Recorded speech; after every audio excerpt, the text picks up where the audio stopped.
السلام عليكم ورحمة الله وبركاته. بسم الله الرحمن الرحيم.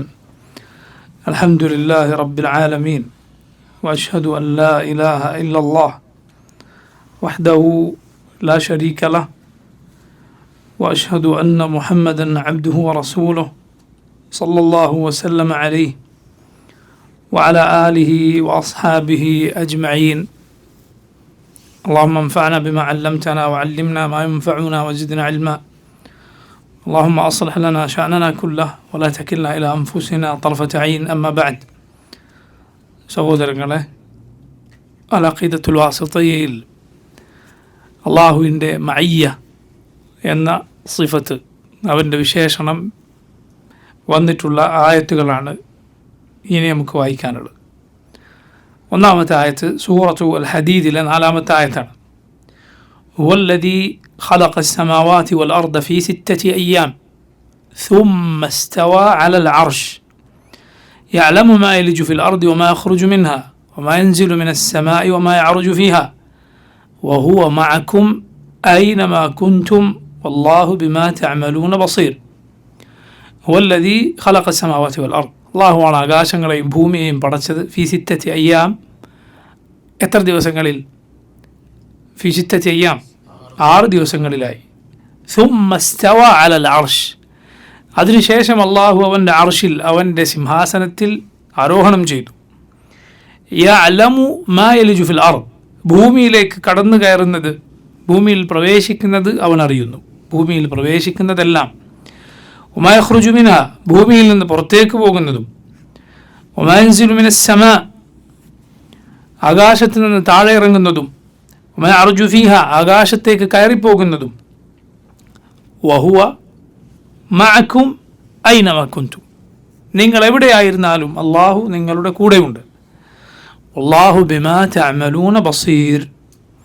അള്ളാഹു നിങ്ങൾ പ്രവർത്തിച്ചു കൊണ്ടിരിക്കുന്നതിനെക്കുറിച്ച് ഏറ്റവും നന്നായി അവൻ അത് കണ്ടുകൊണ്ടിരിക്കുന്നവനാണ്. സൂറത്തുൽ ഹദീദിലെ 4-ാമത്തെ ആയത്താണ്. ഈ ആയത്ത് നന്നായി ശ്രദ്ധിക്കുക. ഈ ആയത്തിനൊരു പ്രത്യേകതയുണ്ട്. എന്താണത്? ഈ ആയത്തിൽ അള്ളാഹു റബ്ബുൽ ആലമീൻ അവൻ്റെ അർശിന് മുകളിലാണ് എന്ന് പറഞ്ഞു. ഈ ആയത്തിൻ്റെ മധ്യത്തിൽ. എന്നിട്ട് നോക്കൂ, ഈ ആയത്തിൽ തന്നെ അള്ളാഹു പറയുന്നു, റബ്ബ് നിങ്ങളുടെ കൂടെയുണ്ട് എന്ന്. അള്ളാഹു 7 ആകാശങ്ങൾക്ക് മുകളിൽ അവൻ്റെ അർശിന് മേലെയാണ് എന്ന് ഈ ആയത്തിലുണ്ട്. ഇതേ ആയത്തിൽ എന്തുണ്ട്? വഹുവ മഅക്കും ഐനമാ കുൻതും, നിങ്ങൾ എവിടെയായിരുന്നാലും അള്ളാഹു നിങ്ങളുടെ കൂടെയുണ്ട് എന്ന്. ഇത് രണ്ടും ഒരുമിച്ച് വന്ന ആയത്താണ് സൂറത്തുൽ ഹദീദിലെ 4-ാമത്തെ ആയത്ത്. അള്ളാഹുവിൻ്റെ മഅയ്യ, അള്ളാഹു കൂടെയുണ്ട് എന്ന കാര്യം, അള്ളാഹു റബ്ബുൽ ആലമീൻ കൂടെ ഉണ്ടാവുക എന്നാൽ എന്താണ്? ഇൻഷാ അള്ളാഹ് നമുക്കത് വിശദീകരിക്കാം. അടുത്ത ആയത്ത് നോക്കൂ. അടുത്ത ആയത്ത് സൂറത്തുൽ മുജാദലയിലെ 7-ാമത്തെ ആയത്താണ്. മാ യകൂനു മിൻ നജ്വാ സലാസത്തിൻ ഇല്ലാ ഹുവ റാബിഉഹും. 3 പേരുടെ ഒരു നജ്വ, ഒരു സ്വകാര്യ സംഭാഷണം സംഭവിക്കുന്നില്ല. ഇല്ലാ ഹുവ റാബിഉഹും, 4-മനായി അള്ളാഹു ഉണ്ടായിട്ടല്ലാതെ. വല ഖംസത്തിൻ, 5 പേരുടെ ഒരു സ്വകാര്യ സംഭാഷണം നടക്കുകയില്ല. ഇല്ലാ ഹുവ സാദിസുഹും, 6-മനായി അള്ളാഹു ഉണ്ടായിട്ടല്ലാതെ. 3 പേരുടെ സംഭാഷണമുണ്ടോ, 4-മനായി അള്ളാഹു അവരുടെ കൂടെയുണ്ട്. 5 പേരുണ്ടോ, 6-മനായി അള്ളാഹു അവരുടെ കൂടെയുണ്ട്. വല അദ്നാ മിൻ ദാലിക്, അതിൽ കുറവോ, വല അക്സർ, കൂടുതലോ ഇല്ല. ഇല്ലാ ഹുവ മഅഹും, അള്ളാഹു അവരുടെ കൂടെ ഉണ്ടായിട്ടല്ലാതെ. അള്ളാഹു അവരുടെ കൂടെയുണ്ട്. 3-ൽ കുറവോ അല്ല 5-ൽ കൂടുതലോ, എത്ര പേരാകട്ടെ അള്ളാഹു അവരുടെ കൂടെയുണ്ട്. സുമ്മ യുനബ്ബിഉഹും, എന്നിട്ട് അള്ളാഹു അവരെ വിവരമറിയിക്കുന്നു. ബിമാ അമിലു, അവർ പ്രവർത്തിച്ചതിനെക്കുറിച്ച്. യൗമൽ ഖിയാമ, അന്ത്യനാളിൽ. ഇന്നല്ലാഹ ബികുല്ലി ഷൈഇൻ അലീം, അള്ളാഹു ഏത് കാര്യവും ഏറ്റവും നന്നായി അറിയുന്നവനാണ്. ഈ 2 ആയത്തുകൾ നോക്കൂ നിങ്ങൾ. സൂറത്തു അൽ ഹദീദിലെ ആയത്തും സൂറത്തു മുജാദലയിലെ ആയത്തും അള്ളാഹു കൂടെയുണ്ട് എന്ന് പറയുന്നു. അഥവാ അള്ളാഹു റബ്ബുൽ ആലമീൻ ആളുകളെ നിരീക്ഷിച്ചുകൊണ്ട്, അവരെ കണ്ടുകൊണ്ട്, അവരുടെ കാര്യങ്ങൾ അറിഞ്ഞുകൊണ്ട്, അവരെ ഇഹാത്തത്ത് ചെയ്തുകൊണ്ട്, വലയം ചെയ്തുകൊണ്ട്, അഥവാ 7 ആകാശങ്ങളും ഭൂമിയുമെല്ലാം അള്ളാഹുവിനെ സംബന്ധിച്ചിടത്തോളം നമ്മളിൽ ഒരാൾ കൈവെള്ളയിൽ ഏതാനും തരിമണികൾ ഇട്ടതുപോലെ മാത്രമാണ്. ഇങ്ങനെ അള്ളാഹു സൃഷ്ടികളെ വലയം ചെയ്തിരിക്കുന്നു. ഈ നിലക്ക് അള്ളാഹു സൃഷ്ടികളുടെ എല്ലാം കൂടെയുണ്ട്, സകലരുടെയും കൂടെ, മുസ്ലിമോ കാഫറോ എന്നൊന്നും അതിൽ വ്യത്യാസമില്ല. നോക്കൂ, അതുകൊണ്ടാണ് ഈ 2 ആയത്തുകൾ നിങ്ങൾ നോക്കൂ, അള്ളാഹു കൂടെയുണ്ട് എന്ന് പറഞ്ഞതിൻ്റെ അപ്പുറത്തും ഇപ്പുറത്തുമെല്ലാം. ഉദാഹരണത്തിന് സൂറത്തുൽ ഹദീദിലായത്ത് നമ്മൾ ആദ്യം ഓതിയ ആയത്ത് നോക്കൂ നിങ്ങൾ. എങ്ങനെയാണ് അള്ളാഹു പറയുന്നത്? യഅലമു മാ യൽജു ഫിൽ അർദി വമാ യഖ്റുജു മിൻഹാ വമാ യൻസിലു മിനസ് സമാഇ വമാ യഅ്റുജു ഫീഹാ. ഭൂമിയിൽ കയറുന്നതും ഭൂമിയിൽ നിന്ന് പുറത്തേക്ക് പോകുന്നതും ആകാശത്ത് നിന്ന് താഴെ ഇറങ്ങുന്നതും മുകളിലേക്ക് കയറിപ്പോകുന്നതുമെല്ലാം അള്ളാഹു അറിയുന്നു. ശ്രദ്ധിക്കുക, അള്ളാഹു അറിയുന്നു എന്ന് പറഞ്ഞ് റബ്ബ് പറയുന്നു വഹുവ മഅക്കും ഐനമാ കുൻതും. നിങ്ങൾ എവിടെയായിരുന്നാലും അള്ളാഹു നിങ്ങളുടെ കൂടെയുണ്ട്. ശേഷം ആയത്ത് അവസാനിപ്പിക്കുന്നത് എങ്ങനെയാണ്? വീണ്ടും വല്ലാഹു ബിമാ തഅമലൂന ബസീർ. അള്ളാഹു നിങ്ങൾ പ്രവർത്തിക്കുന്നത് കണ്ടുകൊണ്ടിരിക്കുന്നവനാണ്. അപ്പോൾ നോക്കൂ, അടിമകളെ നിരീക്ഷിച്ചുകൊണ്ട് അവരുടെ കാര്യങ്ങൾ അറിഞ്ഞുകൊണ്ട് അള്ളാഹു അവരുടെ കൂടെയുണ്ട് എന്നാണ് അതിൻ്റെ അർത്ഥം. അല്ലാതെ അള്ളാഹുവിൻ്റെ ദാത്ത്, അള്ളാഹു അവരിൽ അവതരിച്ചു എന്നോ അവരുടെ കൂടെ കലർന്നിരിക്കുന്നു എന്നോ അവരുടെ കൂടെ ഇടകലർന്നിരിക്കുന്നു എന്നോ അതിന് അർത്ഥമില്ല. അള്ളാഹു പടപ്പുകൾക്കിടയിൽ കൂടിക്കലർന്നുവെന്നോ അവരുമായി ഇടകലർന്നുവെന്നോ അതിന് അർത്ഥമില്ല. അടുത്ത ആയത്ത് നോക്കൂ, സൂറത്തു മുജാദലയിലെ ആയത്തും. അവിടെ ഞങ്ങൾ നോക്കൂ, വഹുവ മഅഹും ഐനമാ കാനൂ. അവരെവിടെയായിരുന്നാലും അള്ളാഹു അവരുടെ കൂടെയുണ്ട്. എന്നിട്ടോ ആയത്ത് അവസാനിപ്പിച്ച എങ്ങനെയാണ്? ഇന്നല്ലാഹ ബികുല്ലി ഷൈഇൻ അലീം. അള്ളാഹു ഏത് കാര്യത്തിനും അറിവുള്ളവനാണ്. അപ്പോൾ റബ്ബ് സുബ്ഹാനഹു വ തആല കൂടെയുണ്ട് എന്ന് പറഞ്ഞാൽ അതിൻ്റെ അർത്ഥം അള്ളാഹു റബ്ബുൽ ആലമീൻ അവരുടെ കാര്യങ്ങൾ അറിഞ്ഞുകൊണ്ട് അവരെ നിരീക്ഷിച്ചുകൊണ്ട് അവരോടൊപ്പമുണ്ട് എന്നാണ്. അതല്ലാതെ പടപ്പുകൾക്കിടയിൽ അവൻ അവതരിച്ചു എന്നോ പടപ്പുകളുമായി കൂടിക്കലർന്നു എന്നോ അതിന് യാതൊരു നിലക്കും അർത്ഥമില്ല. നിങ്ങൾ നോക്കൂ, ഞാൻ പറഞ്ഞു ഇത് ആണ് അള്ളാഹുവിൻ്റെ മഅയ്യത്ത്, അള്ളാഹുവിൻ്റെ അള്ളാഹു ഒപ്പമുണ്ടാവുക, കൂടെ ഉണ്ടാവുക എന്ന റബ്ബിൻ്റെ വിശേഷണം. പക്ഷേ അള്ളാഹുവിൻ്റെ മഅയ്യത്ത് അത് 2 ഇനമുണ്ട്. ഒന്ന് അൽ മഅയ്യത്തുൽ ആമ്മ, സകല സൃഷ്ടികൾക്കും ബാധകമായ അള്ളാഹുവിൻ്റെ മഅയ്യത്ത്. അള്ളാഹു എല്ലാ പടപ്പുകളോടൊപ്പമുണ്ട്, സകലരെയും അള്ളാഹു അറിയുന്നു, നിരീക്ഷിക്കുന്നു. രണ്ടാമത്തെ മഅയ്യത്ത് എന്താ? അൽ മഅയ്യത്തുൽ ഖാസ്സ, പ്രത്യേകമായി അള്ളാഹു കൂടെ ഉണ്ടാവുക. എന്താണത്? അത് പടപ്പുകളിൽ എല്ലാവർക്കുമല്ല, മറിച്ച് പടപ്പുകളിൽ ചിലർക്കാണ്. അതെന്താണ് അതിൻ്റെ അർത്ഥം? ആദ്യം പറഞ്ഞ ആമ്മ എല്ലാവർക്കും ഉള്ളത്, അതിൽ സകല സൃഷ്ടികളും ഉൾപ്പെട്ടു. അള്ളാഹു എല്ലാവരെയും അറിയുന്നു, സകലരെയും നിരീക്ഷിക്കുന്നു. എന്നാൽ അതിൻ്റെ കൂടെ അള്ളാഹു സഹായിച്ചുകൊണ്ട്, പിന്തുണച്ചുകൊണ്ട്, പ്രത്യേകമായി തൗഫീഖ് ഏകിക്കൊണ്ട് കൂടെ ഉണ്ടാവുക. അതാണ് രണ്ടാമത്തെ മഅയ്യ, അൽ മഅയ്യത്തു അൽ ഖാസ്സ, പ്രത്യേകമായി അള്ളാഹു കൂടെ ഉണ്ടാവുക. നിങ്ങൾ നോക്കൂ, ഈ കിതാബിൽ ഷെയ്ഖുൽ ഇസ്ലാം ഈ കിതാബിൽ അദ്ദേഹം നൽകിയ മനോഹരമായ തർത്തീബ്, മനോഹരമായ ക്രമം നിങ്ങൾക്കിതിൽ കാണാം. ഈ 2 ആയത്തുകൾക്ക് ശേഷം ഷെയ്ഖുൽ ഇസ്ലാം ഉദ്ധരിച്ച ആയത്ത് നോക്കൂ, സൂറത്തു തൗബയിലെ 40-ാമത്തെ ആയത്താണ്. ആയത്ത് ശ്രദ്ധിക്കുക. ലാ തഹ്സൻ ഇന്നല്ലാഹ മഅന. ആര് പറഞ്ഞതാണത്? അള്ളാഹുവിൻ്റെ റസൂൽ സല്ലല്ലാഹു അലൈഹി വസല്ലം അബൂബക്കർ സിദ്ദീഖിനോട് പറഞ്ഞതാണ്. അള്ളാഹു നമുക്കത് ഖുർആനിലൂടെ പറഞ്ഞു തന്നു. എന്ത്? ലാ തഹ്സൻ, താങ്കൾ ദുഃഖിക്കരുത്. ഇന്നല്ലാഹ മഅ, അള്ളാഹു നമ്മുടെ കൂടെയുണ്ട്. നിങ്ങളൊന്ന് ആലോചിച്ച് നോക്കൂ, അള്ളാഹു മുശ്രിക്കിൻ്റെയും കാഫിറിൻ്റെയും ഒക്കെ കൂടെ ഉണ്ട് എന്ന് പറഞ്ഞതുപോലെയുള്ള കൂടെ ഉണ്ടാകലാണോ അവിടെ നബി സല്ലല്ലാഹു അലൈഹി വസല്ലം ഉദ്ദേശിച്ചത്? അല്ല. അതോടൊപ്പം എന്തുണ്ട്? നമ്മെ സഹായിച്ചുകൊണ്ട്, പിന്തുണച്ചുകൊണ്ട്, നമ്മെ രക്ഷിച്ചുകൊണ്ട്, സംരക്ഷിച്ചുകൊണ്ട് അള്ളാഹു നമ്മോടൊപ്പമുണ്ട്. അതാണ് ലാ തഹ്സൻ ഇന്നല്ലാഹ മഅന. ദുഃഖിക്കരുത്, അള്ളാഹു നമ്മുടെ കൂടെയുണ്ട്.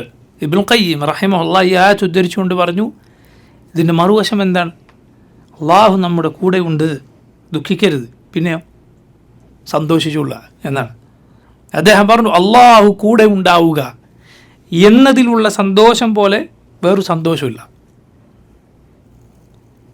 എന്നിട്ട് അദ്ദേഹം പറഞ്ഞു, കാരണം ഖുർആനിൽ അള്ളാഹു പറഞ്ഞിട്ടുണ്ട്, ഖുൽ ബിഫദ്ലില്ലാഹി വബിറഹ്മതിഹി വബിദാലിക ഫലിയഫ്റഹു വഖൈറു മിമ്മാ യജ്മഊൻ.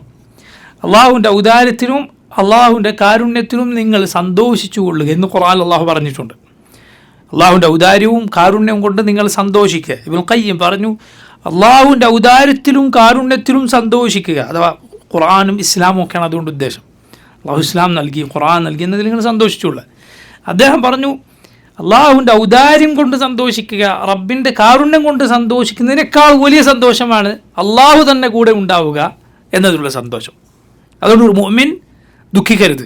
കാരണം ദുഃഖം ഖുർആനിലും സുന്നത്തിലും നിരുത്സാഹപ്പെടുത്തിയിട്ടേ വന്നിട്ടുള്ളൂ. ഹസൻ അല്ലെങ്കിൽ ഹുസ്ൻ, ഇത് ഖുർആനിലും സുന്നത്തിലും നിരുത്സാഹപ്പെടുത്തിയ രൂപത്തിലേ വന്നിട്ടുള്ളൂ, പ്രോത്സാഹിപ്പിച്ചിട്ട് വന്നിട്ടില്ല.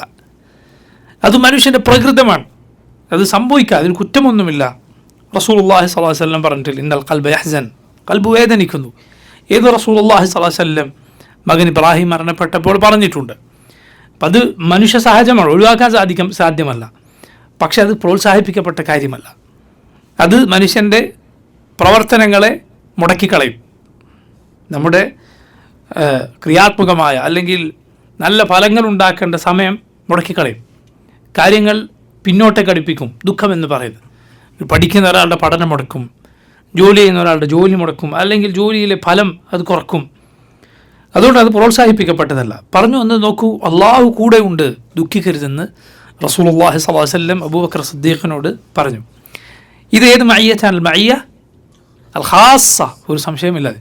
അടുത്തത് നോക്കൂ, സൂറത്തു താഹയിൽ ആയത്താണ്, ഇന്നനി മഅകുമ, ഞാൻ നിങ്ങൾ രണ്ടുപേരുടെ കൂടെ ഉണ്ട്, അസ്മഉ വ അറ, കേട്ടുകൊണ്ട് കണ്ടുകൊണ്ട് ഞാൻ നിങ്ങളുടെ രണ്ടുപേരുടെയും കൂടെയുണ്ട്. ഇത് അള്ളാഹു മൂസാ നബിയോടും ഹാറൂൻ നബിയോടും പറഞ്ഞതാണ്. നിങ്ങൾ പറയൂ, ഇത് മഅയ്യ ആമ്മ, അള്ളാഹു എല്ലാ കാഫറിൻ്റെയും മുശ്രിക്കിൻ്റെയും ഒക്കെ, മുസ്ലിമിൻ്റെയും മുശ്രിക്കിൻ്റെയും കാഫറിൻ്റെ ഒക്കെ ഉണ്ടാകുന്ന, കൂടെ ഉണ്ടാകുന്ന ആ മഅയ്യത്താണോ ഇവിടെ? അല്ല. അള്ളാഹു ആ രണ്ടുപേരോട് പറഞ്ഞു, ഞാൻ നിങ്ങളുടെ രണ്ടുപേരുടെയും കൂടെയുണ്ട്. അസ്മഉ വ അറ, ഇതാണ് അൽ മഅയ്യ ഖാസ. നമുക്ക് ശൈഖുൽ ഇസ്ലാം ഇത്ര മനോഹരമായിട്ടാണ് ഈ കിതാബിൽ അദ്ദേഹത്തിൻ്റെ തർത്തീബ്. ആദ്യം മഅയ്യ ആമ്മ ഉൾക്കൊള്ളുന്ന ആയത്തുകൾ പറഞ്ഞു, പിന്നെ മഅയ്യ ഖാസ ഉൾക്കൊള്ളുന്ന ആയത്ത് പറഞ്ഞു. ഖുർആനിൽ വേറെയും ഇടങ്ങളിൽ മഅയ്യ ആമ്മ വന്നത് നമുക്ക് കാണാം. രണ്ടായത്തുകൾ പ്രത്യേകം മനസ്സിലാക്കും. ഒന്ന് സൂറത്തു അൽ ഹദീദിലെ ആയത്ത്, 4-ാമത്തെ ആയത്ത്. ആയത്തിൻ്റെ പ്രത്യേകത ഞാൻ എന്ത് പറഞ്ഞു? ഒറ്റ ആയത്തിൽ അള്ളാഹു അർശിന് മുകളിൽ ആരോഹണം ചെയ്തു എന്ന് പറഞ്ഞിട്ടുണ്ട്. നിങ്ങൾ എവിടെയായിരുന്നാലും നിങ്ങളുടെ കൂടെ ഉണ്ടെന്നും സൂറത്തുൽ ഹദീദിലെ 4-ാമത്തെ ആയത്തിൽ വന്നു. മുജാദലയിൽ ആയത്ത് എന്താണ്? മൂന്നാമനായി 3 പേരുടെ ഒരു സംഘം രഹസ്യമായി ചേരുന്നില്ല, 4-മനായി അള്ളാഹു ഉണ്ടായിട്ടല്ലാതെ. 5 പേരുടെ ചേരുന്നില്ല, 6-മനായി അള്ളാഹു ഉണ്ടായിട്ടല്ലാതെ. അവൻ നിങ്ങളുടെ കൂടെ ഉണ്ട്, അതിൽ കുറവോ കൂടുതലോ ആകട്ടെ, ഇല്ലാഹു മഅഹും ഐനമാ കാന, അവരെവിടെയായിരുന്നാലും അള്ളാഹു അവരുടെ കൂടെയുണ്ട്. ഇതുപോലെ ഈ രണ്ടായത്തുകൾ പോലെയാണ് സൂറത്തു നിസായിലെ 108-ാമത്തെ ആയത്തിലും അള്ളാഹു പറഞ്ഞു, യസ്തഖ്ഫൂന മിനന്നാസ് വലാ യസ്തഖ്ഫൂന മിനല്ലാഹ് വഹുവ മഅഹും ഇദ് യുബയ്യിതൂന മാ ലാ യർദാ മിനൽ ഖൗൽ വകാന അല്ലാഹു ബിമാ യഅമലൂന മുഹീത. അവർ ആളുകളെ പേടിച്ച് അവരിൽ നിന്ന് മറച്ചു വെക്കാൻ ശ്രമിക്കുന്നു, എന്നാൽ അള്ളാഹുവിൽ നിന്ന് മറച്ചു വെക്കാൻ അവർക്ക് സാധ്യമല്ല. വഹുവ മഅഹും, അള്ളാഹു അവരുടെ കൂടെയുണ്ട്. ഇത് യുബയ്യിതൂന മാ ലാ യർദാ മിനൽ ഖൗൽ, അള്ളാഹു തൃപ്തിപ്പെടാത്ത വാക്ക് അവർ രാത്രി രഹസ്യമായി തീരുമാനിക്കുന്ന സന്ദർഭത്തിൽ വകാന അല്ലാഹു ബിമാ യഅമലൂന മുഹീത, അവർ പ്രവർത്തിച്ചുകൊണ്ടിരിക്കുന്നത് അള്ളാഹു വലയം ചെയ്തിരിക്കുന്നു. അള്ളാഹുവിൻ്റെ ശത്രുക്കൾക്കുള്ള അള്ളാഹുവിൻ്റെ താക്കീതാണ്. ഇത് മഅയ്യ ആമ്മ, എല്ലാവരോടും ഒപ്പമുള്ള അള്ളാഹുവിൻ്റെ മഅയ്യത്ത്, അവൻ കൂടെ ഉണ്ടാവുക എന്ന കാര്യം പറഞ്ഞതാണ്. മഅയ്യ ഖാസ നേരത്തെ പറഞ്ഞ ആയത്തുകൾ വന്നിട്ടുണ്ട്. അതുപോലെ സല്ലല്ലാഹു അലൈഹി വസല്ലം ഹദീസുകളിൽ വന്നിട്ടുണ്ട്.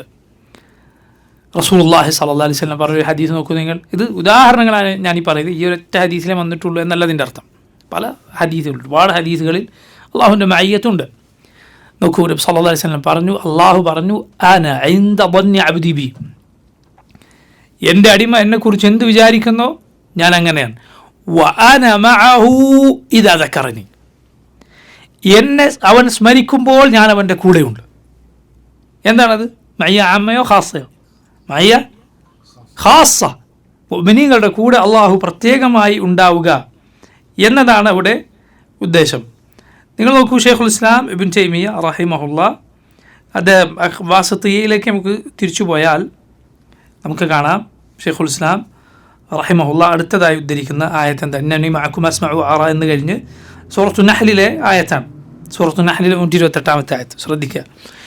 ഇന്നല്ലാഹ മഅല്ലദീന ഇത്തഖൗ വല്ലദീന ഹും മുഹ്സിനൂൻ.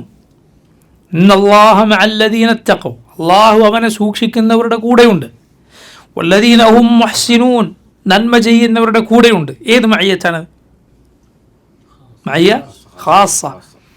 വസ്ബിറൂ, നിങ്ങൾ ക്ഷമിക്കുക. ഇന്നല്ലാഹ മഅസ്സാബിരീൻ, അല്ലാഹു ക്ഷമാശീലരുടെ കൂടെയുണ്ട്. ഏത് മഅയ്യത്താണ്? ഖാസ്സ.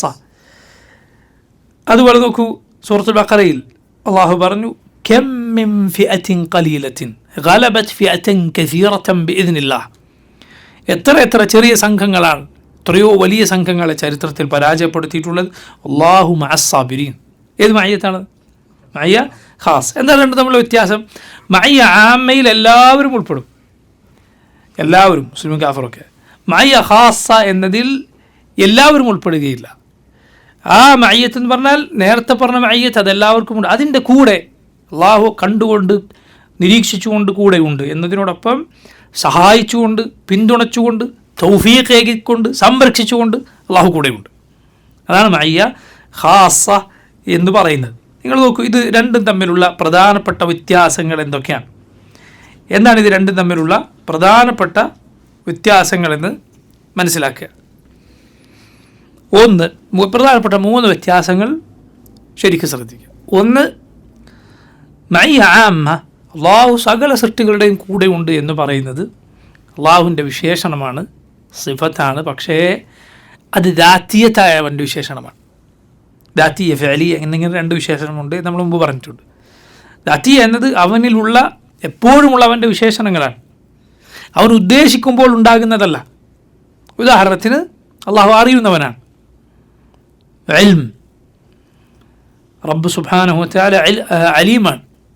അതുപോലെ ഹൈ, അവൻ എന്നെന്നും ജീവിച്ചിരിക്കുന്നവൻ, അവൻ്റെ ഹയാത്ത് എപ്പോഴും അവനിലുള്ള അവൻ്റെ വിശേഷണമാണ്. അപ്പോൾ നോക്കൂ, അതുപോലെ ദാത്തിയത്താണെന്ത്? ആമായ മഅയ്യ, അഥവാ അവൻ ഏത് സന്ദർഭത്തിനും സകല സൃഷ്ടികളെയും അറിയുന്നു, അവരെ വലയം ചെയ്തിരിക്കുന്നു അവൻ്റെ അറിവ് കൊണ്ട്, അവൻ്റെ നിരീക്ഷണം കൊണ്ട്. എന്നാൽ ഫഅലിയത ഖാസ്സ, അഥവാ അള്ളാഹു സഹായിക്കുക, പിന്തുണക്കുക, തൗഫീഖ് ഏകുക അവൻ ഉദ്ദേശിക്കുമ്പോഴാണ്. ഉദ്ദേശിക്കുന്ന പടപ്പുകളെയാണ്, പടപ്പുകളിൽ അവൻ ഉദ്ദേശിക്കുന്നവരെ അവൻ ഉദ്ദേശിക്കുമ്പോഴാണ്. ഈ വ്യത്യാസം, ഇതാണ് ഒന്നാമത്തെ. മഅയ്യ ആമ്മ എന്നത് അള്ളാഹു എല്ലാവരോടും ഒപ്പം ഉണ്ടാവുക എന്ന അവൻ്റെ വിശേഷണം അവൻ്റെ ദാത്തിയത്തായ വിശേഷണമാണ്, അവനിൽ എപ്പോഴുമുള്ള അവൻ്റെ വിശേഷണമാണ്, ഒരിക്കലും അതില്ലാതാകുന്നില്ല.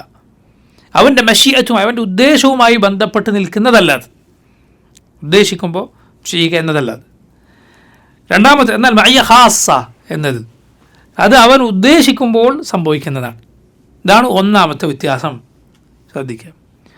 രണ്ടാമത്തേത് നമ്മൾ നേരത്തെ പറഞ്ഞു തന്നെയാണ്, എന്നാലും ഒരു ക്ലിപ്തപ്പെടുത്തുക എന്ന അർത്ഥത്തിൽ പറയട്ടെ. മഅയ്യ ആമ്മ എന്നത് സകല സൃഷ്ടികളെയും ബാധിക്കുന്നു. മഅയ്യ ഖാസ എന്നത് സൃഷ്ടികളിൽ ചിലരെ ബാധിക്കുന്നു. മഅയ്യ ആമ്മ അത് എല്ലാവരോടൊപ്പം അല്ലാഹു ഉണ്ട്. മഅയ്യ ഖാസ അത് പടപ്പുകളിൽ ചിലരോടൊപ്പമാണ്.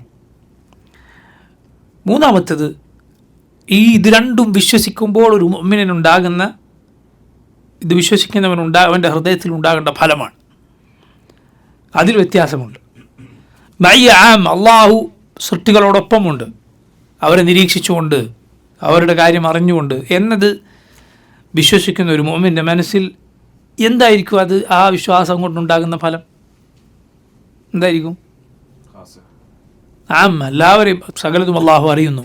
അള്ളാഹു ശരിയാണ്, അള്ളാഹുവിനോടുള്ള തഖ്വ, അവനെക്കുറിച്ചുള്ള ഭയം, ഇതാണ് ഉണ്ടാവുക. അള്ളാഹുവിനെക്കുറിച്ചുള്ള ഭയം, അവൻ നിരീക്ഷിക്കുന്നുണ്ട് എന്ന ബോധം. എന്നാൽ രണ്ടാമത്തേത് മഅയ്യ ഖാസ്സ, അള്ളാഹു നമ്മുടെ കൂടെയുണ്ട്, അവൻ നമ്മെ സഹായിക്കും, അവൻ നമ്മെ കൈവിടില്ല. ഇത് വിശ്വസിക്കുന്ന ഒരു മുഅ്മിനെ സംബന്ധിച്ചിടത്തോളം എന്തായിരിക്കും അവൻ്റെ മനസ്സിലുണ്ടാവുക?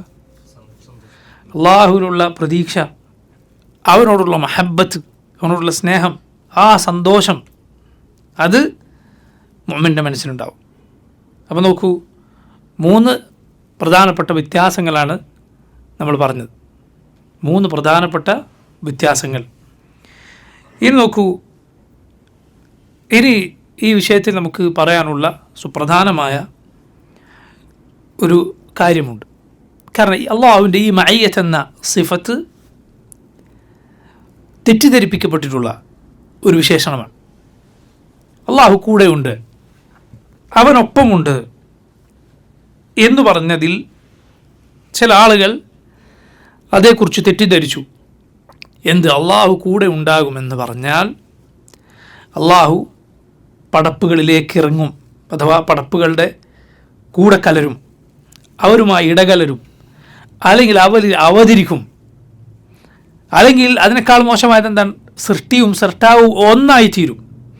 അതിനേക്കാളും മോശം എന്താണ്? സൂഫികളിൽ അതിരുവിട്ടവരുടെ വിശ്വാസമാണ് സൃഷ്ടിയും സൃഷ്ടാവും എന്ന 2 എണ്ണം ഇല്ല, രണ്ടും ഒന്ന് തന്നെ.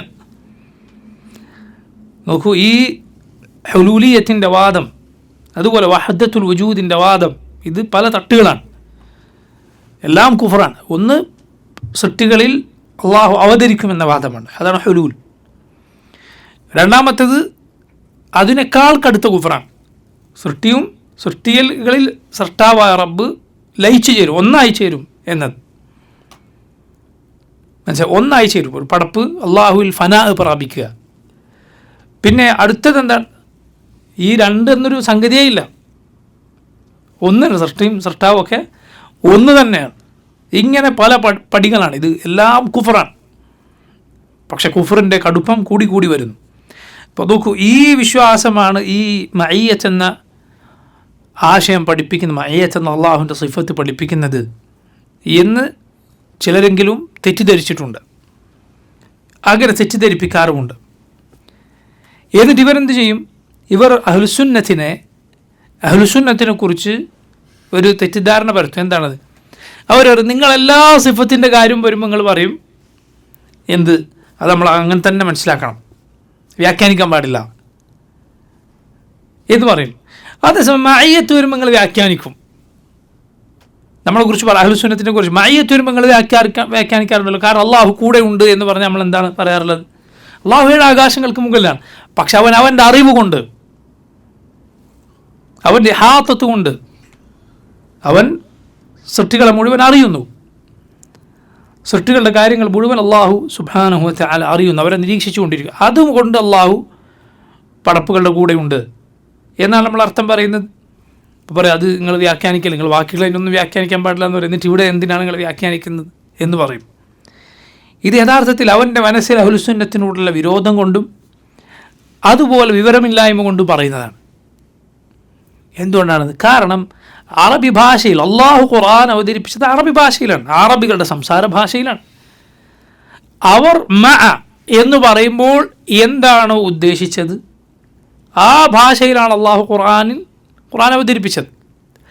അവർ മഅ എന്ന് പറയുമ്പോൾ ആ മഅ എന്ന വാക്കിന് ഒരാൾ മറ്റൊരാളുമായി കൂടിക്കലരണമെന്നോ അല്ലെങ്കിൽ കൂടെ ഇരിക്കണമെന്നോ അയാളിൽ വന്ന് അവതരിക്കണമെന്നോ അറബികളുടെ സംസാര ഭാഷയിൽ അങ്ങനെ യാതൊരു നിർബന്ധമില്ല. അങ്ങനെ യാതൊരു നിർബന്ധവും അറബികളുടെ സംസാര ഭാഷയിലില്ല. മറിച്ച് അതല്ലാത്ത അർത്ഥത്തിൽ ധാരാളമായി അവർ മഅയ്യത്ത് ഉപയോഗിക്കാറുണ്ട്. ആ ഭാഷയിലാണ് അള്ളാഹു ഖുർആൻ അവതരിപ്പിച്ചത്. ഇവന് മഅയുടെ അർത്ഥം മനസ്സിലായിട്ടില്ല, അതാണ് യഥാർത്ഥത്തിൽ സംഭവം. നമ്മളിത് വ്യാഖ്യാനിച്ചിട്ടില്ല, പക്ഷെ നമ്മളതിൻ്റെ യഥാർത്ഥ അർത്ഥം തന്നെയാണ് പറയുന്നത്. അഹ്ലുസുന്നത്ത് മഅ എന്ന് പറഞ്ഞാൽ കൂടെ ഉണ്ടാവുക, ഒപ്പം ഉണ്ടാവുക എന്ന യഥാർത്ഥ അർത്ഥം തന്നെയാണ് പറയുന്നത്. ഇവർ പറയുന്നത് എടുത്താണ് വ്യാഖ്യാനിക്കേണ്ടി വരിക. ഞാൻ ഉദാഹരണങ്ങൾ പറഞ്ഞാൽ നിങ്ങൾക്കത് മനസ്സിലാവും. നിങ്ങൾ നോക്കൂ, അറബികൾ പണ്ടേ പ്രയോഗിച്ചു വരുന്ന ഒരു പ്രയോഗമാണിത്. ആ ഭാഷയിലാണ് ഖുർആൻ ഇറങ്ങിയത്. അറബികൾ പറയാറുണ്ട് എന്ത്? ഉദാഹരണത്തിന് സിർന മഅൽ ഖമർ, സിർന മഅൽ ഖമർ, സിർന മഅൽ ഖമർ, നമ്മൾ ചന്ദ്രൻ്റെ കൂടെ സഞ്ചരിക്കുകയായിരുന്നു, അല്ലെങ്കിൽ ഖമർ നമ്മുടെ കൂടെ സഞ്ചരിക്കുകയായിരുന്നു. എവിടെയാണ് ചന്ദ്രനുള്ളത്? എവിടെയാണ് ഈ നടക്കുന്ന ആളുകളുള്ളത്? ചന്ദ്രൻ ഈ ആളുകളിൽ കൂടി കലർന്നോ? കൂടെ വന്നിരുന്നോ? ഇല്ല. ചന്ദ്രൻ എത്രയോ മുകളിലാണ്. ആളുകൾ ചന്ദ്രനുമായി എത്രയോ എത്രയോ എത്രയോ ദൂരം അകലെയാണ്. പക്ഷേ കൂടെയുണ്ട് എന്ന് പറയുന്നു. എന്ത് കാരണത്താൽ? നിങ്ങൾ നോക്കൂ, എന്ത് കാരണത്താൽ? ചന്ദ്രൻ്റെ നിലാവലികൾ ഇവരുടെ കൂടെ ഉണ്ട് എന്നതുകൊണ്ട് മാത്രം, അവരതിനെ കാണുന്നുണ്ട് എന്നതുകൊണ്ട് മാത്രം അറബികൾ പറയുന്ന വാക്കാണെന്ത്? സിർന മഅൽ ഖമർ. അപ്പം അറബികൾ ആ പ്രയോഗിക്കുന്ന ഭാഷ ഏതോ അതിലാണ് ഖുർആൻ അള്ളാഹു അവതരിപ്പിച്ചത്. മഅൽ ഖമർ എന്ന് പറഞ്ഞാൽ ചന്ദ്രൻ അവരുടെ കൂടെ വന്ന് ഭൂമിയിലൂടെ ഇങ്ങനെ നടന്നു പോകണം എന്നതിന് യാതൊരു നിർബന്ധവുമില്ല.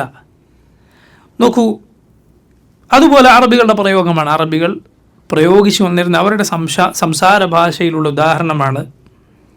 അവർ പറയാറുണ്ട് ഫുലാൻ വ ഫുലാൻ, ഇന്നയാൾ ഇന്നയാൾ. ഇപ്പം മുഹമ്മദ് വ അബ്ദുള്ള ഉലിദ മഅൻ, അവരുടെ സംസാര ഭാഷയിൽ അവർ പ്രയോഗിച്ചു വന്നിരുന്ന പ്രയോഗമാണ്.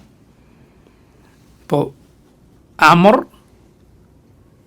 വ സെയ്ദ് ഉലിദ മഅൻ, സെയ്ദും അമറും ഒരുമിച്ചാണ് ജനിച്ചത് എന്നവർ പറയാറുണ്ട്.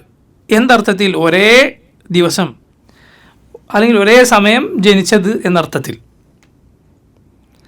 അത് പറയാൻ അവർക്ക് യാതൊരു ഷർത്തുമില്ല. എന്ത്? ഒറ്റ സ്ഥലത്ത് അവർ ജനിച്ചിരിക്കണമെന്ന്. മറിച്ച് ഒരേ സമയത്ത് ജനിച്ചാൽ അവരെന്ത് പറയും? ഉലിദ മഅൻ, ഒരുമിച്ച് ജനിച്ചു. ഇത് അറബികളുടെ സംസാര ഭാഷയാണ്. അറബികളുടെ സംസാര ഭാഷയിലാണ് അല്ലാഹു ഖുർആൻ അവതരിപ്പിച്ചത്. മറ്റൊരു ഉദാഹരണം അറബികൾ പറയാറുണ്ട്. ഇപ്പോൾ ഫുലാന മഅ ഫുലാൻ, ഉദാഹരണത്തിന് ഉമ്മ അബ്ദില്ല മഅ അബി അബ്ദില്ല. എന്തർത്ഥത്തിലാണ് അവർ പറയാറുള്ളത്? ആ സ്ത്രീ ഉമ്മ അബ്ദില്ല അത് അബു അബ്ദുള്ളയുടെ ഭാര്യയാണ്. ആ അർത്ഥത്തിൽ അവരെന്ത് പറയും? മഅ ഫുലാൻ. മഅ എന്ന വാക്ക് പറയും, അയാളുടെ ഭാര്യയാണ്, അയാളുടെ കൂടെ ഉണ്ട് എന്നാണ് അർത്ഥം. എന്താണ് അതുകൊണ്ട് ഉദ്ദേശിക്കുന്നത്? അയാളുടെ ഭാര്യയാണ് എന്നാണ് ഉദ്ദേശിക്കുന്നത്. ഈ അർത്ഥത്തിൽ പറയാറുണ്ട്. അതുപോലെ അറബികളുടെ സംസാരത്തിൽ പറയാറുള്ള കാര്യമാണ് ഫുലാനുൻ മഅ ഉലൈക്, അയാൾ അക്കൂട്ടരുടെ കൂടെയാണ്. എന്തർത്ഥത്തിൽ? അയാൾ പിന്തുണക്കുന്നത് അവരെയാണ് എന്ന അർത്ഥത്തിൽ. അത് മലയാള ഭാഷയിൽ നമ്മൾ പറയാറ്, നീ ആരുടെ കൂടെയാണ്? അവൻ മറ്റവരുടെ കൂടെയാണ് എന്ന് പറയും. എന്തർത്ഥത്തിലാണ്? അവർക്കാണ് അവൻ പിന്തുണ നൽകുന്നത്, അവരോടാണ് അവന് സ്നേഹമുള്ളത് എന്ന അർത്ഥത്തിൽ. നോക്കൂ, മക്കയിൽ മുസ്ലിമീങ്ങൾ ദുർബലരായി അടിച്ചമർത്തപ്പെട്ട് കഴിഞ്ഞിരുന്നു. അവർക്ക് ഹിജറ പോകാൻ സാധിച്ചിരുന്നില്ല. അങ്ങനെയുള്ള മുസ്തദഅഫുകളായ മുഅ്മിനീങ്ങൾ പലരും ഉണ്ടായിരുന്നു.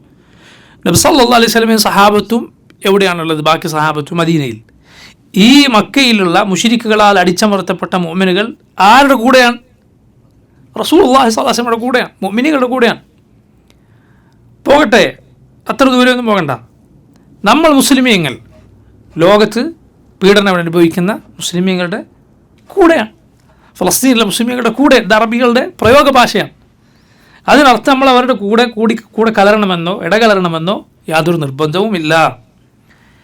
ഇത് നോക്കൂ, അള്ളാഹു ഖുർആനിൽ പറഞ്ഞ ഉദാഹരണങ്ങൾ നിങ്ങൾ നോക്കൂ. യാ അയ്യുഹല്ലദീന ആമനു തഖുല്ലാഹ വകൂനൂ മഅസ്സാദിഖീൻ. യാ അയ്യുഹല്ലദീന ആമനു, മുഅ്മിനുകളെ നിങ്ങൾ അല്ലാഹുവിനെ സൂക്ഷിക്കുക. വകൂനു മഅസ്സാദിഖ്, സത്യസന്ധരുടെ കൂടെയാവുക. ഇമാം ദഹാക്ക് അദ്ദേഹം ആയത്തിൻ്റെ തഫ്സീറിൽ താബിഈ ദഹാക്ക് പറഞ്ഞത് കാണാം. മഅ അബീബക്കറിൻ വ ഉമർ വഅസ്ഹാബിഹിമ, അബൂബക്കറിൻ്റെയും ഉമറിൻ്റെയും അവരുടെ കൂട്ടുകാരുടെയും കൂടെ. ലോകത്ത് ഖിയാമത്ത് നാൾ വരെയുള്ള മുഅ്മിനീങ്ങൾ അവരുടെ കൂടെ, സത്യസന്ധരായ ആളുകളുടെ കൂടെ ആയിരിക്കണം. അവരുടെ കൂടെ കലരണമെന്നോ ഇടകലർന്നിരിക്കണമെന്നോ വല്ല നിർബന്ധത്തിലുണ്ടോ? ഇല്ല. ഈ അർത്ഥത്തിൽ അറബികൾ സംസാരിക്കാറുണ്ട്. ആ സംസാര ഭാഷയിലാണ് അള്ളാഹു ഖുർആൻ അവതരിപ്പിച്ചത്. അപ്പോൾ നമ്മളിത് വ്യാഖ്യാനിച്ചിട്ടില്ല. ആ അർത്ഥം എന്താണ് അതാണ് നമ്മൾ പറഞ്ഞത്.